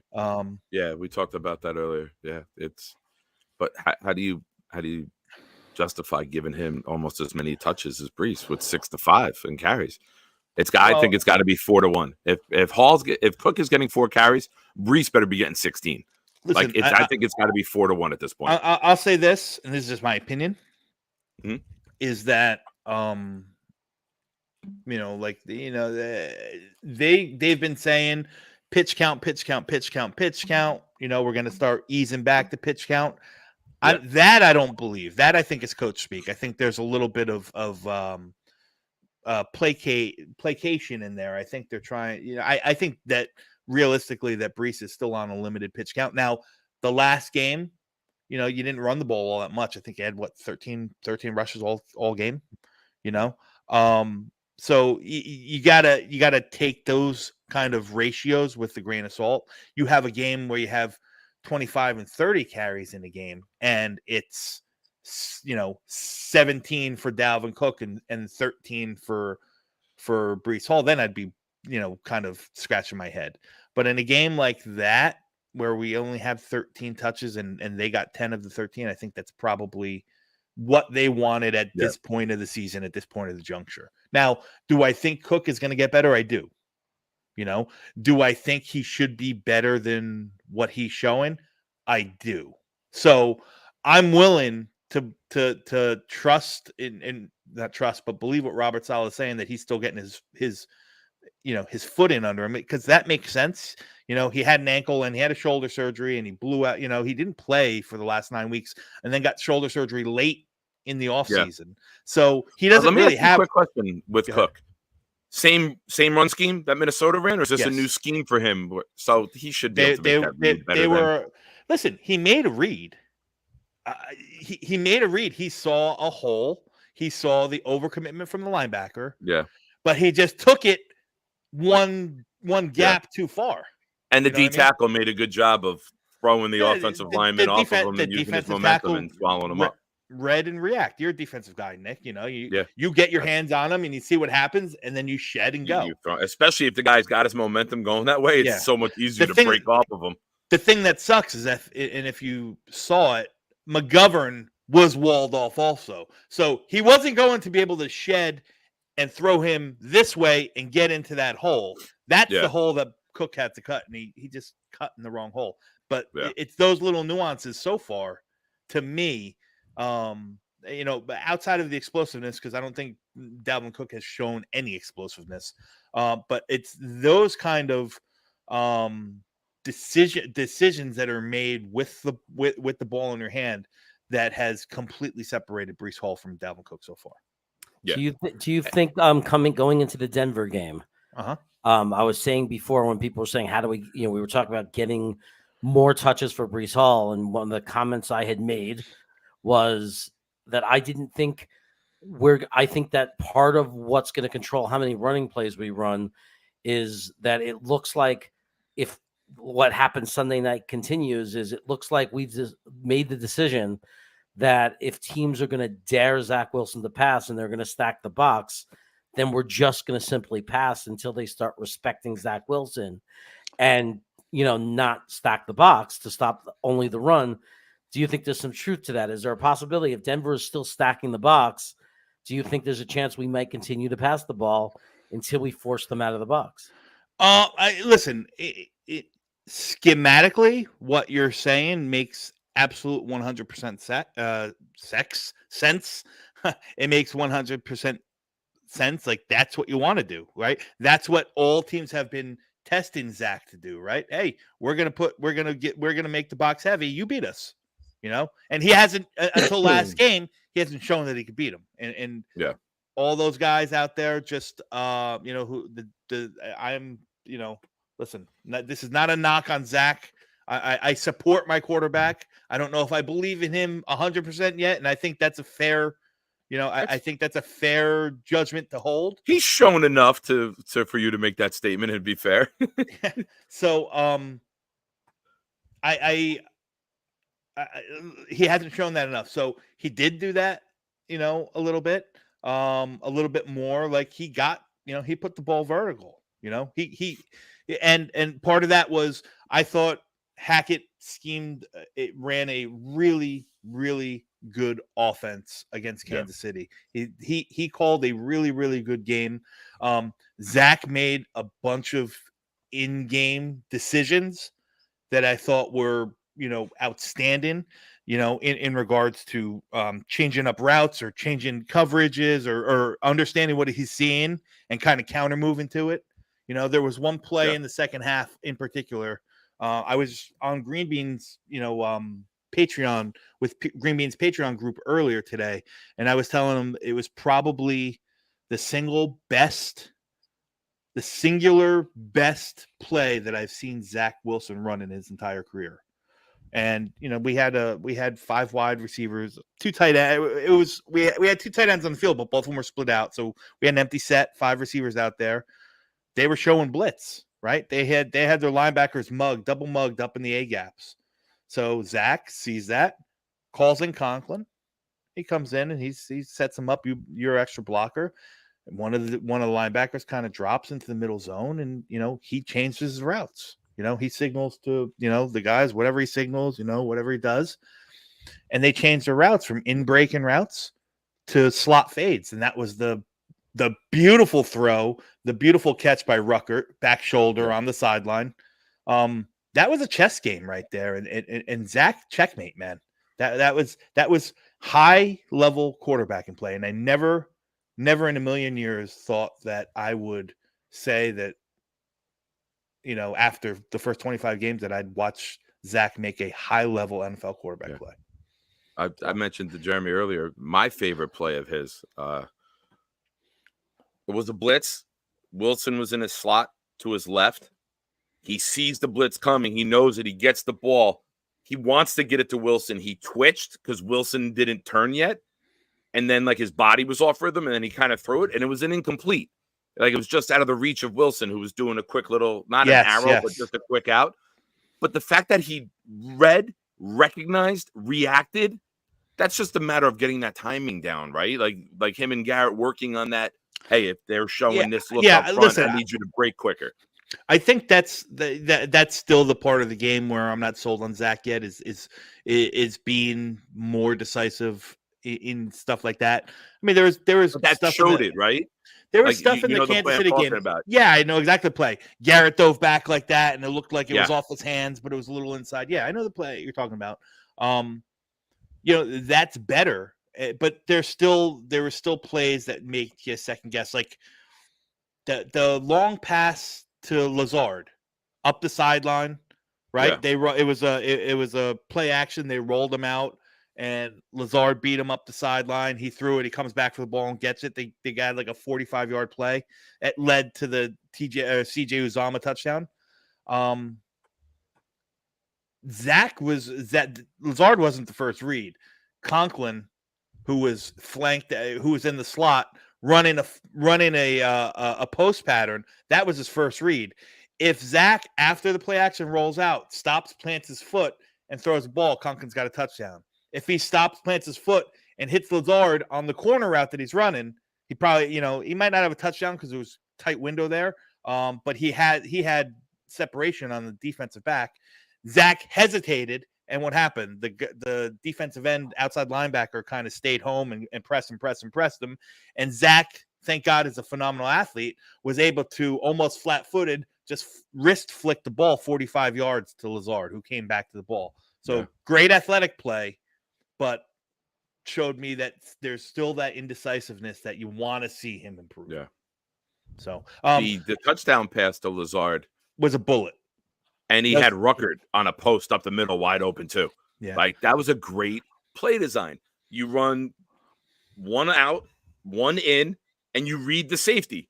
And you got to fire it without hesitation, without thinking twice. And he did it. He had both guys open. You know, if you pull, I don't know how long to find that. If you pull that play, the opposite end zone, from behind the quarterback, the Madden view, Ruckert right behind, a bullet up the middle would have been to him and to Lazard. But that's the sign of a guy who's starting to get it. Now, whether he carries that and snowball effects, that's a good sign, is that read, react, release. You don't have time to second guess yourself in the NFL. Those are interceptions. Those are sacks. Yeah. So it's a little bit of growth. We're not putting him in the Hall of Fame, right? We're not saying, he's going to be better than Mahomes week in and week out. But the kid showed a lot of signs of things he hasn't done before. And he had a good game. Yeah. There's no denying that he had a good game. And he's done a lot of things that he's failed at in the past, right? Which is what we wanted with the new coaching staff and with Rodgers is a little bit of evolution. We're not expecting him to make the Pro Bowl, but evolve with those things. Well, listen, he had a good game. One of the things I mentioned earlier, and I want your feedback on, when you have an offensive coordinator and a new quarterback, there's a feeling out period. What do you do well? What do you not do well? What do you like in this situation? We know Hackett and Rodgers know each other. They break bread together at holidays, for crying out loud. Mm-hmm. But there's that learning period that he didn't expect to have. And now for Hackett and for Wilson, there's that they're feeling each other out. Yeah, well, and I think that shows it's not only that you're feeling out, but in reality, guys, they implemented an offense for Aaron Rodgers. Yes. The whole offseason was spent implementing an offense for Aaron Rodgers. Now, Zach ran the same offense with the second and third team, right? But it's not an offense catered around the strength of Zach Wilson. It wasn't. So, and I think that has a big reason on why Dallas and everything seemed so dumbed down, because I think they wanted it to be that way.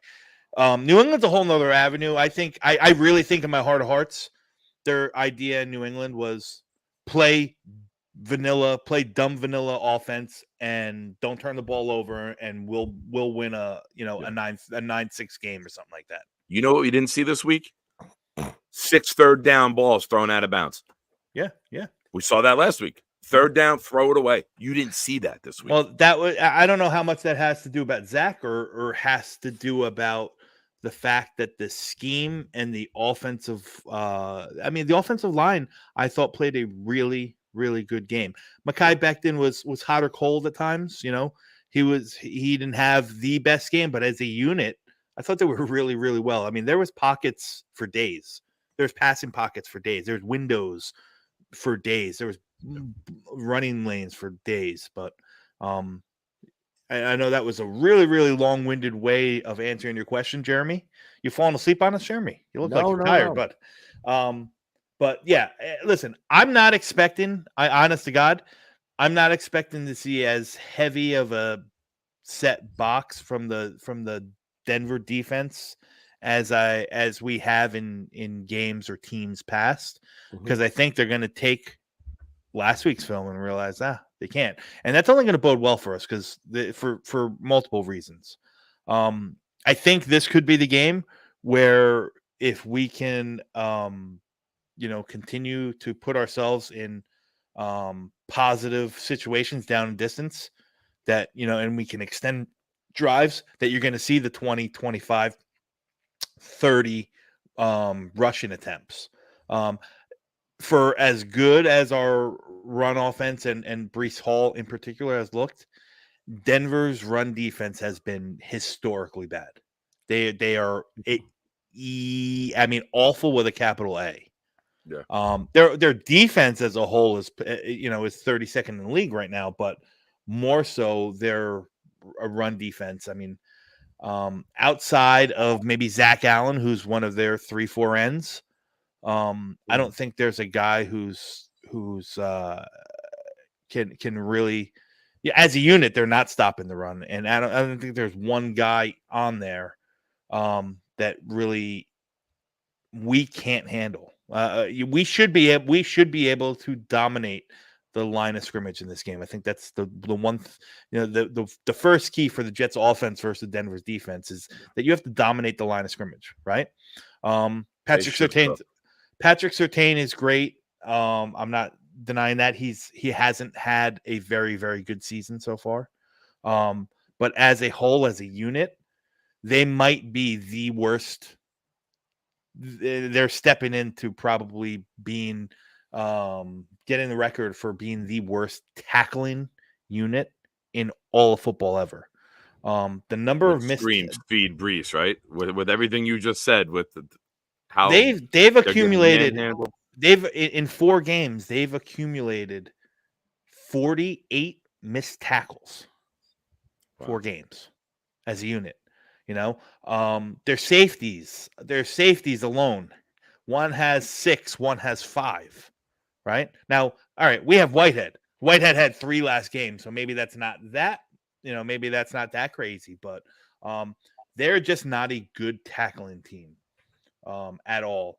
The missed tackle percentage for these guys, they have 1, 2, 3, 4, 5, 6 guys over 40% missed tackle rates.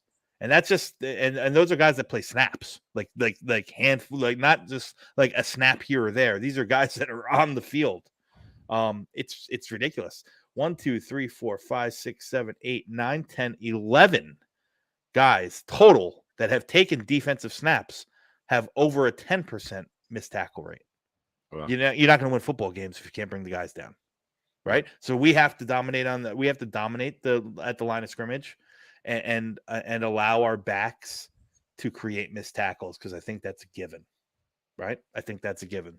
But on the same token, I think we have to, I'm hoping that we're not battling a 17-0 deficit like we were in Kansas City, so we'll have a chance to really establish the run. Yeah, that's that should be the thing. So I'm expecting to see a much heavier dose of Breece Hall. I think he's going to be the key recipient of a a decent run blocking offense versus a really shitty run defending defense. Yeah, if we defer to them if they win the toss and get the ball first, if they take the ball first, we've got to start the game with a stop. We can't let them have one of those 6-7 minute scoring drives. Like our defense has to start right from the beginning. Like have a great stop right from the beginning, get some momentum, get us all pumped up, let Gibson return a punt, get us some good field position, and then just attack. And just really attack. Yeah. And Hackett, like I said, I'm going to give credit where I think credit is due. And for all of the negative hate and press that he had over the Dallas week and the New England week, I thought he called a hell of a game against Kansas City. Yeah. I thought he called and to your point, what you were saying before, Nick, I think this was the first game plan that they really built it around Zach. Yeah. It was good feeling. It wasn't Zach filling in for Aaron Rodgers. It was an offense that was going to put Zach in good positions. Now, what did he do with that? Yeah, we know he ran a flea flicker, and we know he ran a couple end arounds and stuff like that. The stuff that we've all been asking. That's the easy stuff. That's the low-hanging fruit. But what he did was which is a good adjustment. And again, this to me is the telltale sign of a good coach. Is that he realized the situations from the Dallas and the New England game, and he adjusted to it. Every time Zach had a ball, every time Zach got the ball, every snap, every offensive snap was, if it was a run right, they made sure that they were they had a positive head count, meaning they had either as many blockers on that side as they did defenders, or they had more. He called, He called a lot of max protect. Yeah. Now, people think that, oh, that just means your offensive line sucks. No, absolutely not. Whether he's calling it or Zach's adjusting to it, he's saying, all right, I got this blitzer. I don't know if he's coming or not, so I'm going to bring a guy in. I'm going to keep a guy in. So he zigged when we expect him to zag, right? It went run, incomplete punt for so long, Then it was, pass, run, play action, pass. He had Kansas City guessing. So Yeah. So I think Hackett called a good game. I think he's going to be very motivated here. I think he's at a little bit of a disadvantage. I do, because a lot of these guys know his system and know what he does and so on and so forth. So they have an in. So he's going to be challenged to really kind of make sure that the Hackett style West Coast offense that he ran in Denver looks different than what he's trying to run against her. And I think you can tie that into what the film that you showed us before with the line and how they were sealing it for Brees. Mm-hmm. When you're a good team, like last year when we were 5-2, we were going to run the ball. You knew we were going to run the ball, and you couldn't do a goddamn thing about it. Yeah. And if this line can start to come together like that, and we can get to that point where, all right, you want to bring more in, we can block it. We're still going to run the ball on you when you put 7 or 8 in the box, like you showed earlier. That's a really good sign. Yeah. Just a reminder to the chat. Don was running a little late. So the coach's presser, which is your guys' time to shine. Jeremy, I don't know if we're going to go a little bit overtime, give these guys all the time to ask their questions. But, super chats are always a good way to cut the line, get your question up on the screen immediately. But we're going to go into the presser shortly, any minute now. Yeah. I'll give you my points, and then I'll take off so I don't take into any of your time. Well, you're more than welcome to stay and answer questions if you want for the rest. So okay, that's cool too. Yeah, whatever you guys want. Yeah. But like I said, I think offensively, I think we need to continue to see Hackett evolve the offense. I think we need to establish dominance at the offensive line and put our guys in positions with the ball in their hands to miss tackles or break tackles. Right? They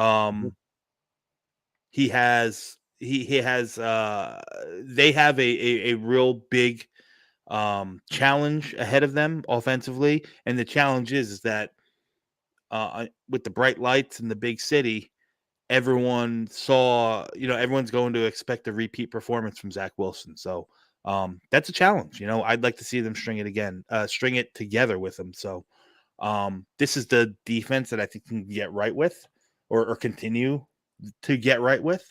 Now, on the defensive side of the ball, Russell Wilson has been playing pretty good football. All right. So Russell Wilson has been playing pretty good football. I'm not necessarily in the left side of their offensive line is pretty good. Their running backs, I know Javonte Williams is hurt and he'll probably be out for the game, but the backup running back that they have, Jaleel, what is his name? Jaleel McLaughlin. He's he's a lot better than I thought. He's very, very shifty, very quick. So, and he's does what Sean Payton likes to do. Like he's a dual threat weapon. They got guys in Samaje Perine out of the backfield and now this Jaleel McLaughlin kid out of the backfield that can hurt you in both the run and the pass game.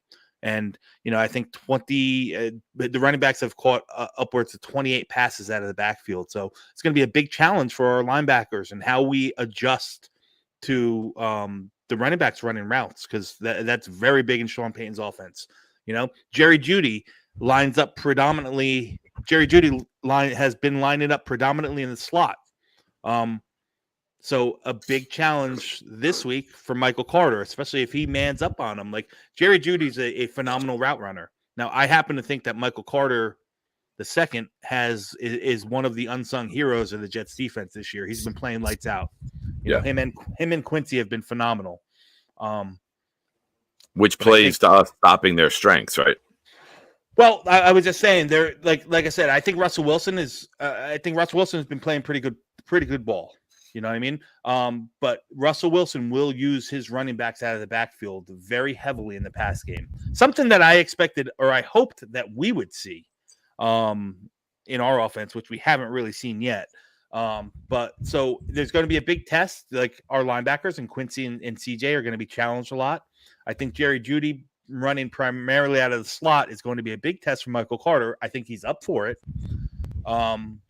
But I'm not necessarily, like I said, the rest of the offense. Mike McGlinchey seems to have lost a step, so I think that's key number 2 for our defense is we're going to have to get home around the right side of that offensive line, and I think Bryce Huff is going to be way too quick and way too bendy and way too athletic for Mike McGlinchey to do anything. I mean, he's let up 10 pressures and has 6 holding penalties already this season in 4 games. He looks like he's lost a step. So I expect to see a lot more Bryce Huff. I expect to see a lot more twists and stunts and games that really attack the Denver right side of the line. And I also expect Denver to game plan with just like what everyone else is doing, is getting the ball out of the hands quick. And they love to do that in the backfield. So if we tackle better than we have in the past 2 games, I think we're going to be in pretty good shape. I'm not one to call for predictions or scores or whatnot, but I really, really like our chances going into Denver. Denver's a tough place to play. The altitude is real. They got a real home field advantage, so we have to establish dominance early and maintain it. Yep. And let them try to play from behind. I just hope Zach doesn't throw any incompletion so I don't have to hear that stupid incomplete. So no incompletion, Zach. Just give me that. Sounds good. It sounds good. I mean, look. Thank you, Don. Yeah, thanks for the insight, and we'll be. I mean, look, man. I would love it if they're forced out of the box and we get to see Breece Hall, because I'm looking forward for us to take over a game with the running game, take a load of pressure off of Zach, especially after the game he had against Kansas City. If you give him a good running game right now, while he has confidence and there's not so much weight put on his shoulders, and he could just deliver plays when he needs to, that could just build on his confidence, and it's exactly what we need. So let's just hope that happens. Yeah. Stanley has a good question here, if you don't mind me going to it. Hit it. Stanley Mann says, "Is DJ Reed going to play? Yeah, since he's in the concussion protocol. Hopefully, Bryce Hall won't start on the outside. Cortland Sutton's going to have a big game." Listen, I think that's a really good question and a really interesting one. I know Salah has said that they're expecting what's his face, DJ Hall, to pass through the concussion protocol. But the Jets have brought in a hell of a lot and have filled their practice squad with cornerbacks, right? We know Eccles is out. Eccles is out for the game, and if DJ Reed is not out, that plays a lot into how we play defense, right? Now, I would say, to your question, Stanley, I would say that Breece Hall would probably be next in line to be outside. And no choice. You got no choice, right? I mean, look, he's not a horrible football player. I mean, he's not the ideal guy, but let's be honest. He played his, 2 years ago in 21. He wasn't atrocious. It was like he's got a lot to work on. He's never gonna be a star, but he's not atrocious. It's not like he's gonna be completely worthless and be, completely overmatched where they're just gonna eat him alive all day. I don't think that. That didn't happen 2 years ago when he played a lot. He's not. He's considering he would be our 4th guy, and we'd be 4 deep. He's actually a pretty good option for a 4th deep guy. A lot of teams would be in a lot worse shape than Bryce Hall. Yeah.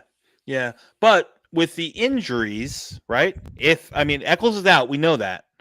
And if DJ doesn't clear protocol, Bryce Hall, who's a good 4th cornerback, could get thrust into 2nd cornerback position. And listen, we've seen it when Bryce Hall was out there.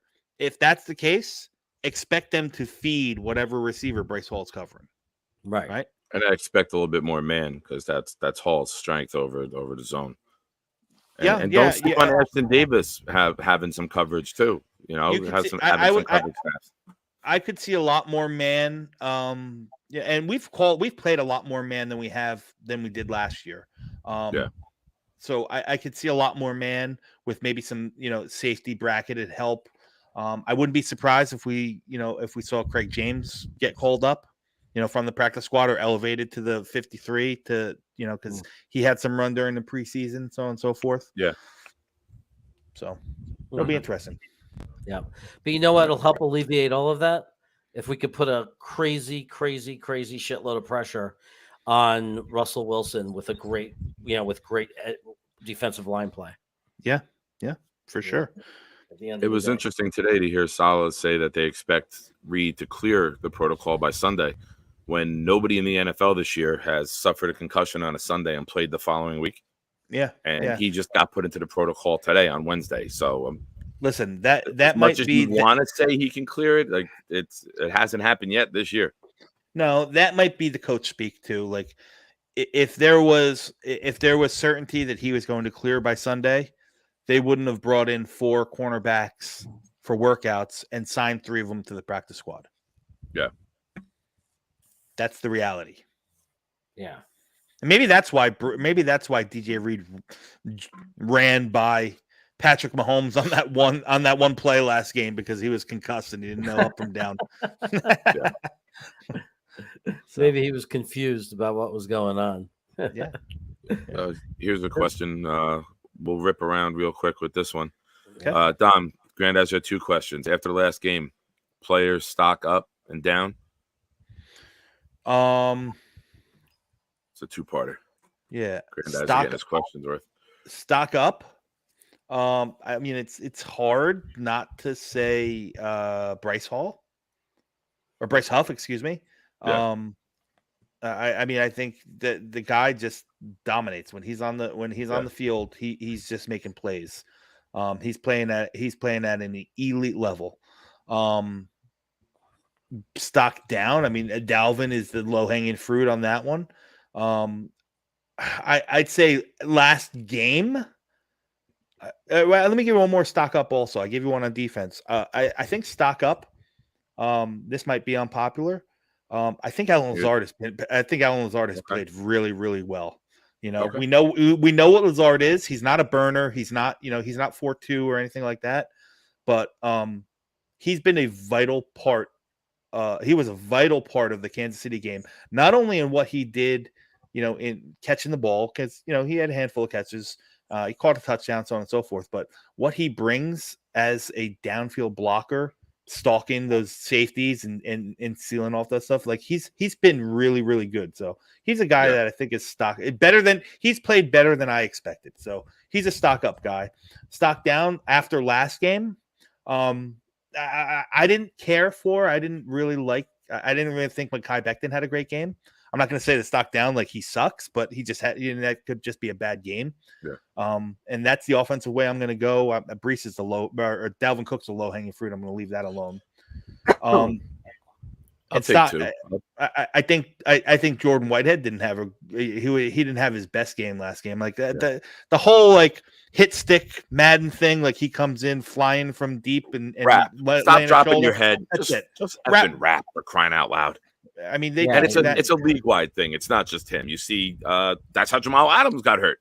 Put his head down to hit without rapping. They teach kids that you don't put your head down. Never drop your head. You end up in a freaking wheelchair. But those 3 missed tackles that Jordan Whitehead had, we lost yardage on all those because those guys bounced off and continued to run, and those are the plays that could be game breaking. You know what I mean? So and they were. Yeah, I agree. Whitehead was definitely for me a stock down. I think Nick and I were talking about it before. I know Nick feels this way, and I agree with him 100%. Carl Lawson was a stock down for me. I don't know if the stock was ever up on Carl Lawson this year. Yeah, no, it hasn't.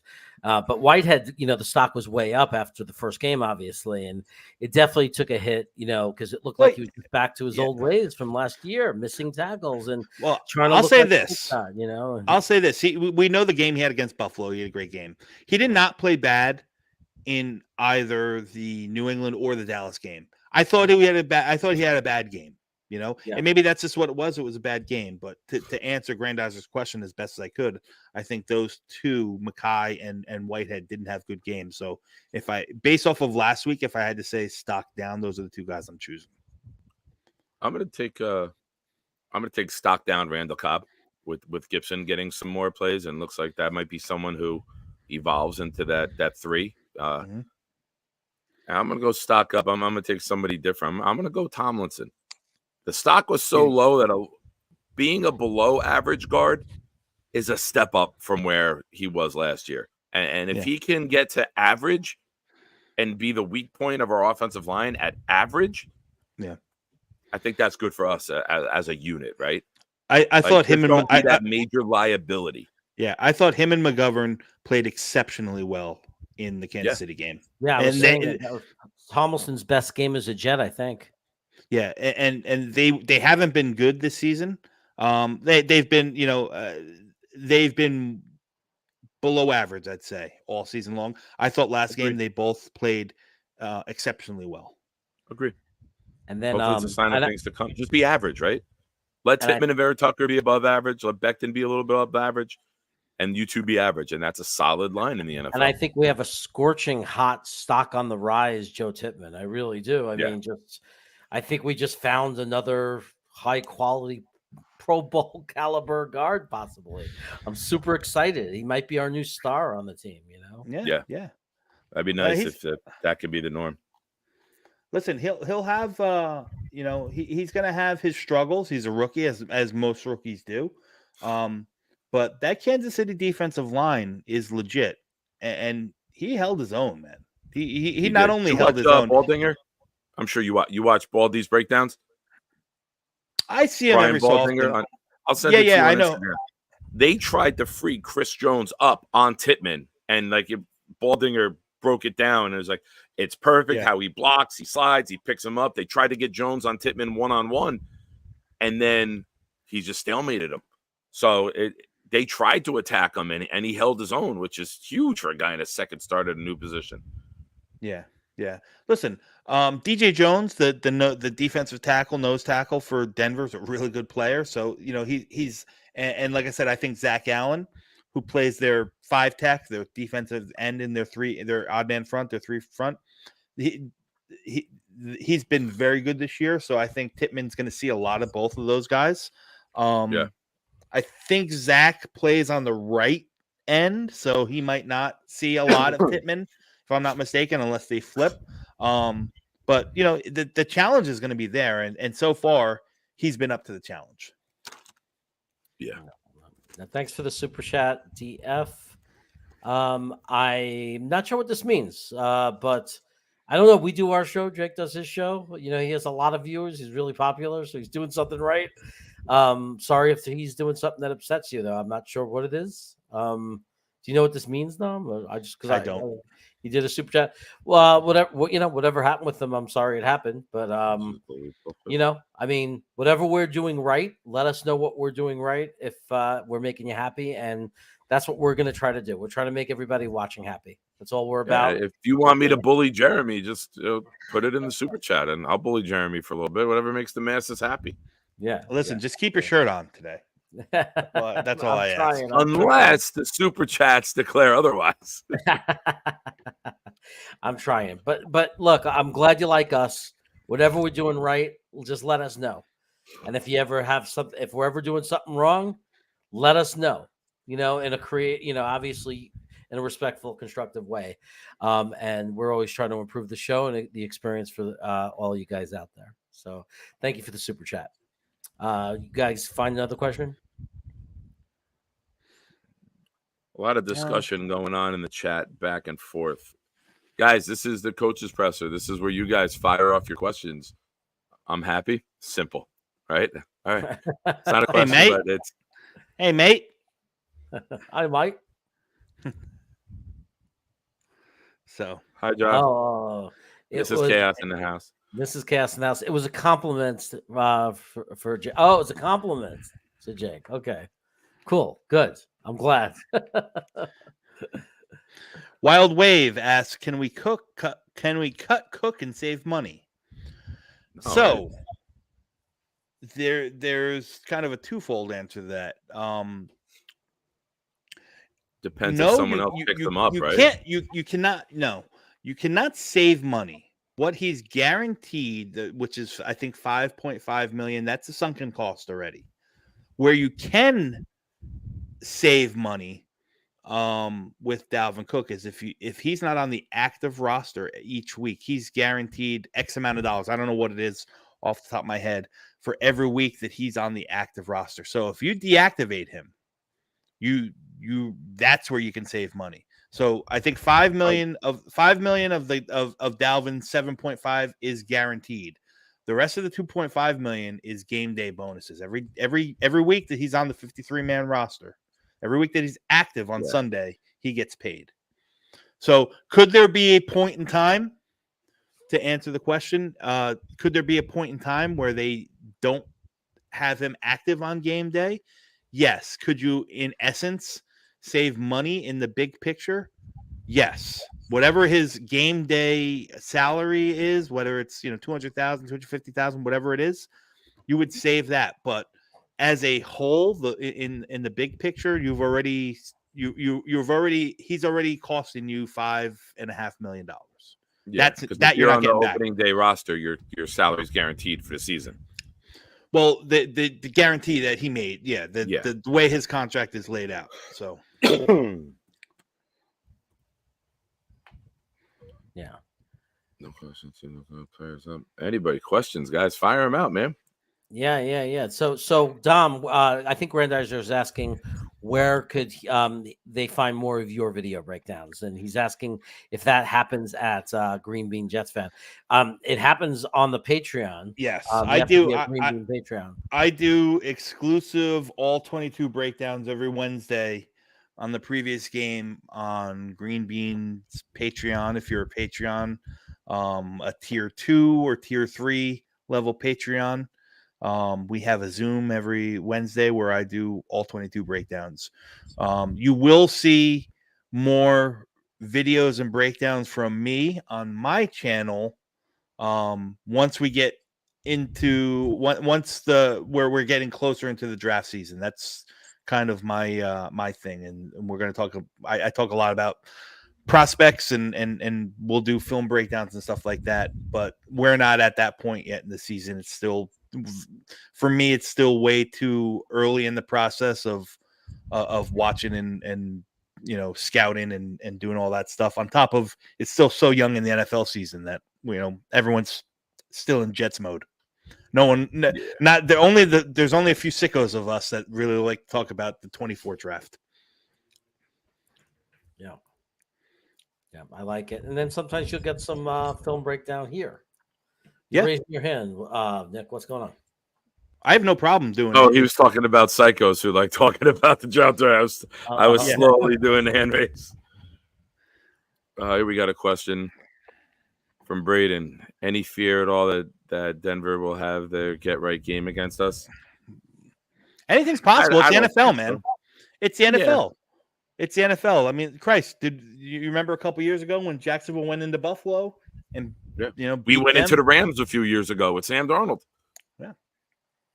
Look, I'm always afraid of another. I'm always nervous about a game. Probably more about the games that we're expected to win, like the games that are more competitive or expect to be competitive.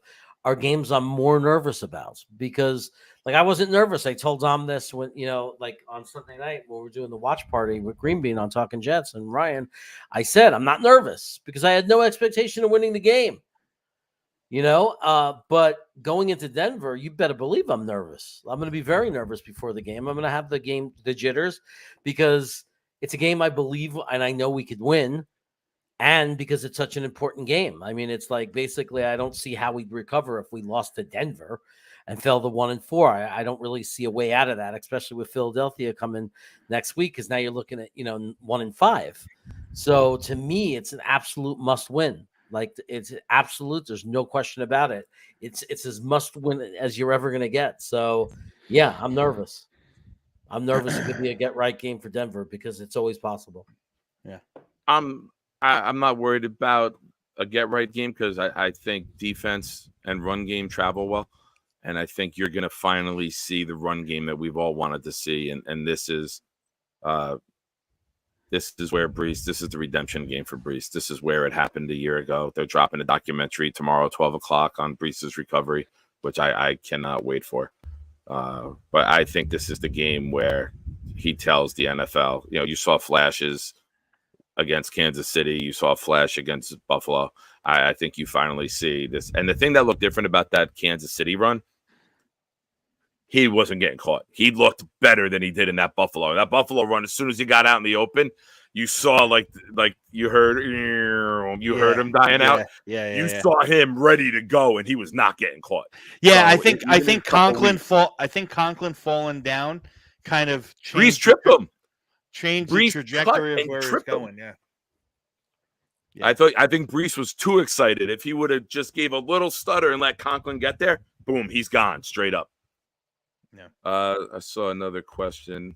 Dom C, early draft question from the little you've seen Sanders, top 10 pick. I'm assuming you're talking about Shedeur Sanders, the Colorado quarterback. So I'll say this. I've broken down some of the quarterbacks. I haven't watched his game film in depth. Like I've watched his game from afar on TV as they're on. I haven't broke down his game fills and really scouted him yet. On the surface level, I'm going to say no. I don't think he's a top 10 pick. He's definitely not, because his dad's saying he's staying in school. Well, I mean, dad told him you're staying. Besides that, I when think your coach and father tell you you're staying, right? Yeah, there's a couple reasons for it too. One, he's young, all right, and that doesn't necessarily negate the fact that he could be a top 10 pick or a top 10 talent. He's a super talented player. I think that. Listen, I don't want to make an assessment on anything without really Jeremy knows. Like I like to watch, to really scout a guy on 3 to 4 games of really watching them before I make an assessment. But if I had to guess, I'm gonna say no, and it's not a knock on the player. I just think that this is a very good draft class, this 24 class, and there's already going to be 2, possibly 3 quarterbacks in the top 10, with Caleb Williams, with Drake May, and with Michael Penix Jr. On top of you have possibly 2 of the best offensive tackle prospects that we've seen in the past 10 years coming out, on top of tons of wide receivers, on top of great edge rushers. So I just think he gets pushed down the board just on the talent alone in 24. Yeah. I mean, you got Harrison Jr., you got Bowers, the tight end, you got Fasciano, you got Alt, you got Verse, you got Tulu. Yeah, Tulu. Ursi from Florida State. I mean, yeah, you pick in a top 15 this year, it's like picking in the top 7 or 8 other years. Like, this is a very good high-end draft. Some years are bad. This is going to be a draft class that you're not. My guess is you're not going to see a lot of people moving out of this first round, because you're going to get extremely talented players. Yeah. Late in this first round draft, like good players. There's probably 6 or 7 wide receivers that could be first round picks in this class. Yeah. Wow. There's probably, on top of those 2 tackles, there's probably 2, maybe 3 more that can be first round picks. You got Latham, you got Mims, you got several. BYU's got a good tackle. The kid from Duke is really good, even though I think he'll probably move inside. But you got Cooper Beebe from Kansas State, who's an elite interior offensive lineman. There's linebackers. We haven't seen a draftable linebacker in the first round in a few years, and you probably have 3 of them in this draft. There's 2 or 3 first round safety prospects. So all those guys are just going to push a guy like Shedeur Sanders down a little bit, in my opinion. I think he stays, and it's not as good of a quarterback class next year, and then he can bump up. Yeah. Here we go. We got a question from Rafa Toro. What do we think about Jets being a slight underdog? I was going to ask that. I didn't know what the line was. I don't know if we're. I saw 1.5. If We're you're less underdogs? than 3 when you're on the road, you're basically the favorite. You get 3 for being at home in the NFL. If it's less than 3, you're pretty much the favorite, right? Like the betting line is home team gets 3, and then they base it off of that. So I would take the points. I would take the money line. Like I think we win this game outright. I really, really do. Someone asked a question, and I lost it. Asking me what do I think about the refs. Yes, it looked bad. Yes, they missed some serious calls. The Pacheco run where Sherwood got tackled, where Jermaine got held. The Sauce one's a toss-up. Just don't wait to throw the flag. Don't let him run 7 more yards, cut out. And when you see lined up Carter with his hands up, oh, now I got to throw it. It looks bad. It's a bad. I get it. Some guys are indecisive. Somebody had a tweet that said, and I thought it made a lot of sense and helped calm me down a little bit, that you don't throw the flag there because it wasn't that serious until you see that it's going to change the game with a turnover. And then it's more of like, okay, I can't let this play change the game after that just happened. So it's a different take. But listen, we missed a field goal. Zach with the fumble on the snap. Not tackling, like Don brought up earlier, with missing the play, the Pacheco's run. The tight end breakdown. We did some things to lose the game too, and I don't like to ever put it on one thing. So we're still a young team for the most part. We have some veterans, but at a lot of the key positions, we're young, and we got to learn how to win. And that's one of those games that if you could take from that game and learn from that, and not put it in the hands of a referee, so to say, you'll be better long term. So I like where our mindset is as a team and how they all want to grow and how they take a loss and they use it as motivation to get better. So if we get anything out of this game, it's that we just played with one of the best teams in football on national television, and it lights a fire under our young guys' asses to make sure they don't come out with a loss the next time a game like this happens. They come out on the right side of it. I'm looking for more. Rob V is asking who are the top 2 tackles in the class. Olu Fashanu from Penn State and Joe Alt from Notre Dame. Yeah. And they're 1 and 1A, however you prefer them. Any scheme? I don't know if you broke them down yet. I've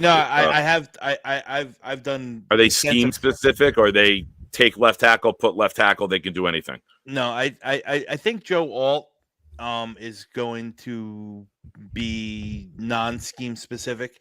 Not that I think Olu Fashanu right now is the better prospect than Joe Alt.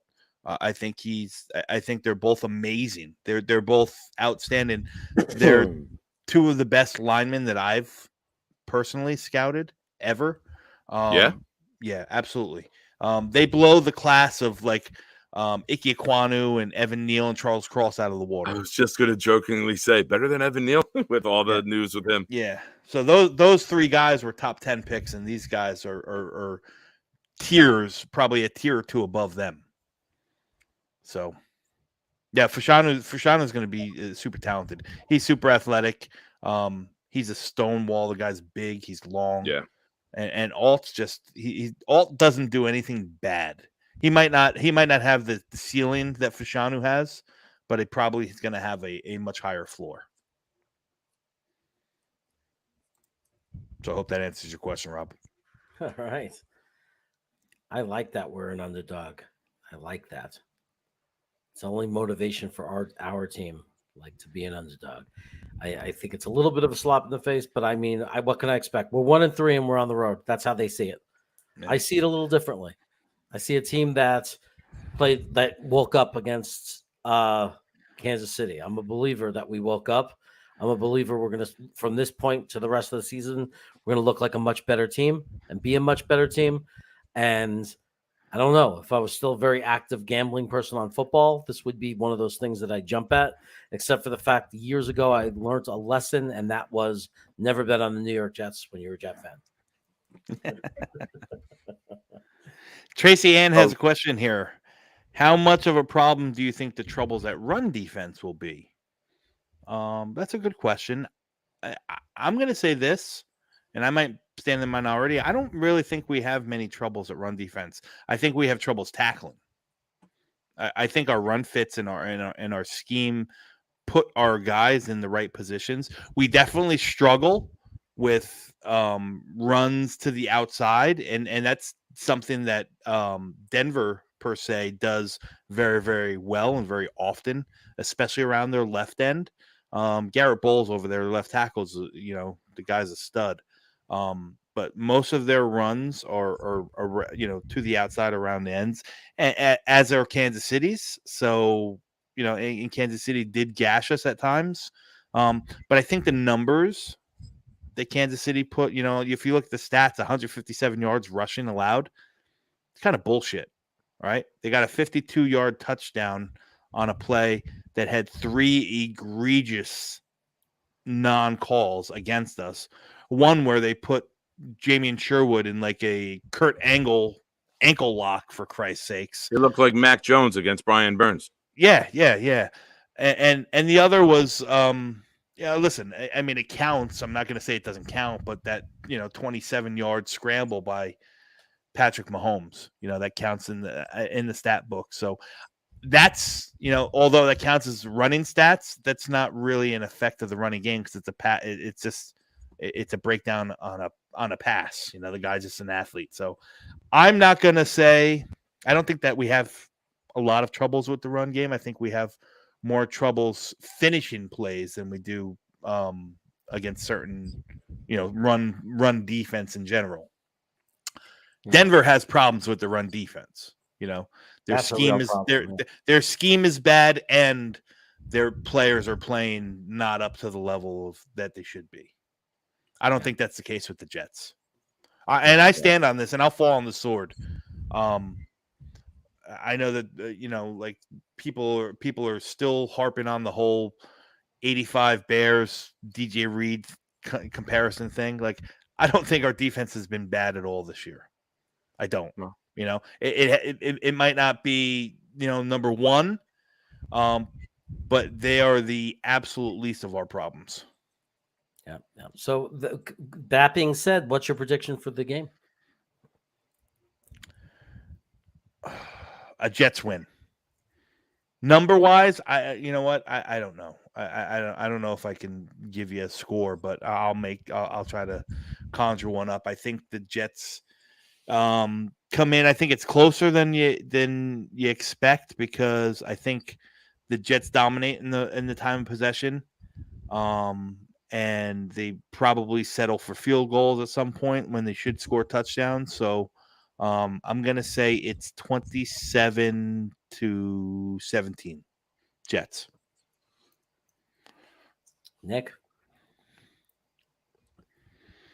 I think I think the offense is starting to click. I think they build upon last week. I think they evolve a little more. I think you see some more good things out of the offensive line and the tight end usage. The play action, the hiding the ball and being patient, all signs of growth, right, as a unit, and trust between the play caller and the quarterback. And like I've said all day, I think this is a Brees game. I think this is where everything that we asked last week was let Zach rip it. We're losing with him not throwing it. Let him throw it, right? That we all clamored for it. We all wanted it. We got it. We got a taste of it. Now you take it and you add Brees being the featured back to this. And I think our defense goes out and sends a message and doesn't wait for the halftime to make adjustments. And I think this game is 30-13 Jets. I think this is a game where we do some freaking shit kicking and we go in there. You talk shit about our offensive coordinator. You came at our head coach. I think that this is a team where CJ Mosley, Reed, Tomlinson, the veterans on this team know that Sean Payton crossed the goddamn line. And they're not going to say a word in the media about it. And they are going to go out there and they're not going to do anything after the whistle. They're not going to do anything dirty, but they're going to beat the shit out of the Denver Broncos. And I cannot wait to watch the strongest coach in the NFL snap Sean Payton's hand in the handshake after the game and look him in the eye and say, hey, you guys play tough. I'm right close to where Nick is. It's funny. I almost even said 30, but then I changed my mind and changed it to 34. I think it's going to be 34-13 Jets. I think we're going to make a statement. I think we're going to pound this team. I think we're going to punish them for what their coach said. I think that our team is ready and angry. They're thinking, they're angry because they know they're better than what their record is. And I just think they're going to come out and they're not going to allow it to be any other way. They're just going to simply take advantage of a weak defense. They're going to have fun, and when they're rolling, they're not going to stop rolling. And then when we start tiring them down and frustrating them, we're just going to wear them down and 5-6 yards of carry, run the ball downfield, tack on some extra field goals. I see it just being a really big day for us. So I'm excited about it. That's how I see it. 34-13 Jets. Nice. And with that said, I want to thank everybody for joining us today. We will go around the table here and see what everybody's got going on. Why don't we start with our guest, our weekly guest that we're so grateful for, Dom C. What do you got going on? Where should people find you right now? Guys, you can just find me all over. The only standing spots I have are Wednesday night here with these two fine gentlemen, usually 9:30 o'clock, to talk about the game, the upcoming week's game. And you can catch me on co-hosting the post-game panel on Monday nights at 7 p.m. with on the Buffalo Jets fan channel. All right, bringing it around to Nick. You can find me in the club, pocket full of dub, mama. I got what? Sorry, a little 50 cent. Yeah, you find me here with this crazy son of a bitch every Wednesday from 9 to 11 on the East Coast. I'm still looking for a niche to carve out. I've been under the weather like the last 2 weeks. I get better, I get sick. I get better, I get sick. I'm sick again. I guess going to the game without an empty seat. I miss the days, jokingly, of going to the stadium and you could put your feet up on the seat in front of you and not have to worry about anyone behind you. And if you stand up, you're not blocking anyone's view. Now it's like tight, everyone's shoulder to shoulder. Every seat is taken up in a row. It was wild the other day. So, yeah, I'm still working on where I'm going to put my show in, but you'll find me here. I'll pop up during the day once I feel better. All right. Definitely feel better, Nick. As you guys know, I will be on Talking Jets channel at on Sunday for the game, doing the watch reaction party. It's been a ton of fun. If anybody has not seen it yet, we're having our best year ever. There's just tons of people in the chat. It's a lot of fun. Great time. It was a big event against Kansas City. We had Dom C. We had Ryan now running the show. I actually think it's probably the most successful show on Talking Jets right now, as far as viewership. They're hitting, we're hitting 1,000. We're hitting 1,000 people on the stream at the same time consistently. They usually don't do that unless it's draft season for the draft. So I'm really proud to be part of that, to be a contributor on right now what seems to be their most successful show. So it's a good time. There's a reason for it. You can watch the game on your TV, but also check in with us and have us on in the background. It's a lot of fun. I know a lot of you are there. I appreciate seeing you guys there. And of course, I'll be back every Wednesday for the rest of my life with Nick Shine and hopefully Dom C. Take care, everybody. And thank you. The rest of my life. You're not outliving me, bro. Dom, thank you. And now, welcome to Pride and Chaos. Welcome to the darkest year of our adventures.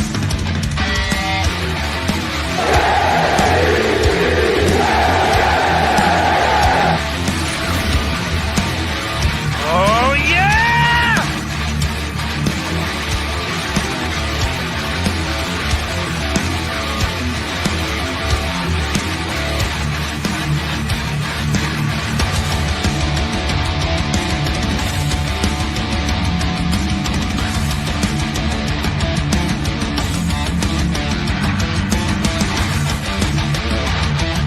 And now, give it up for Jeremy and Rick.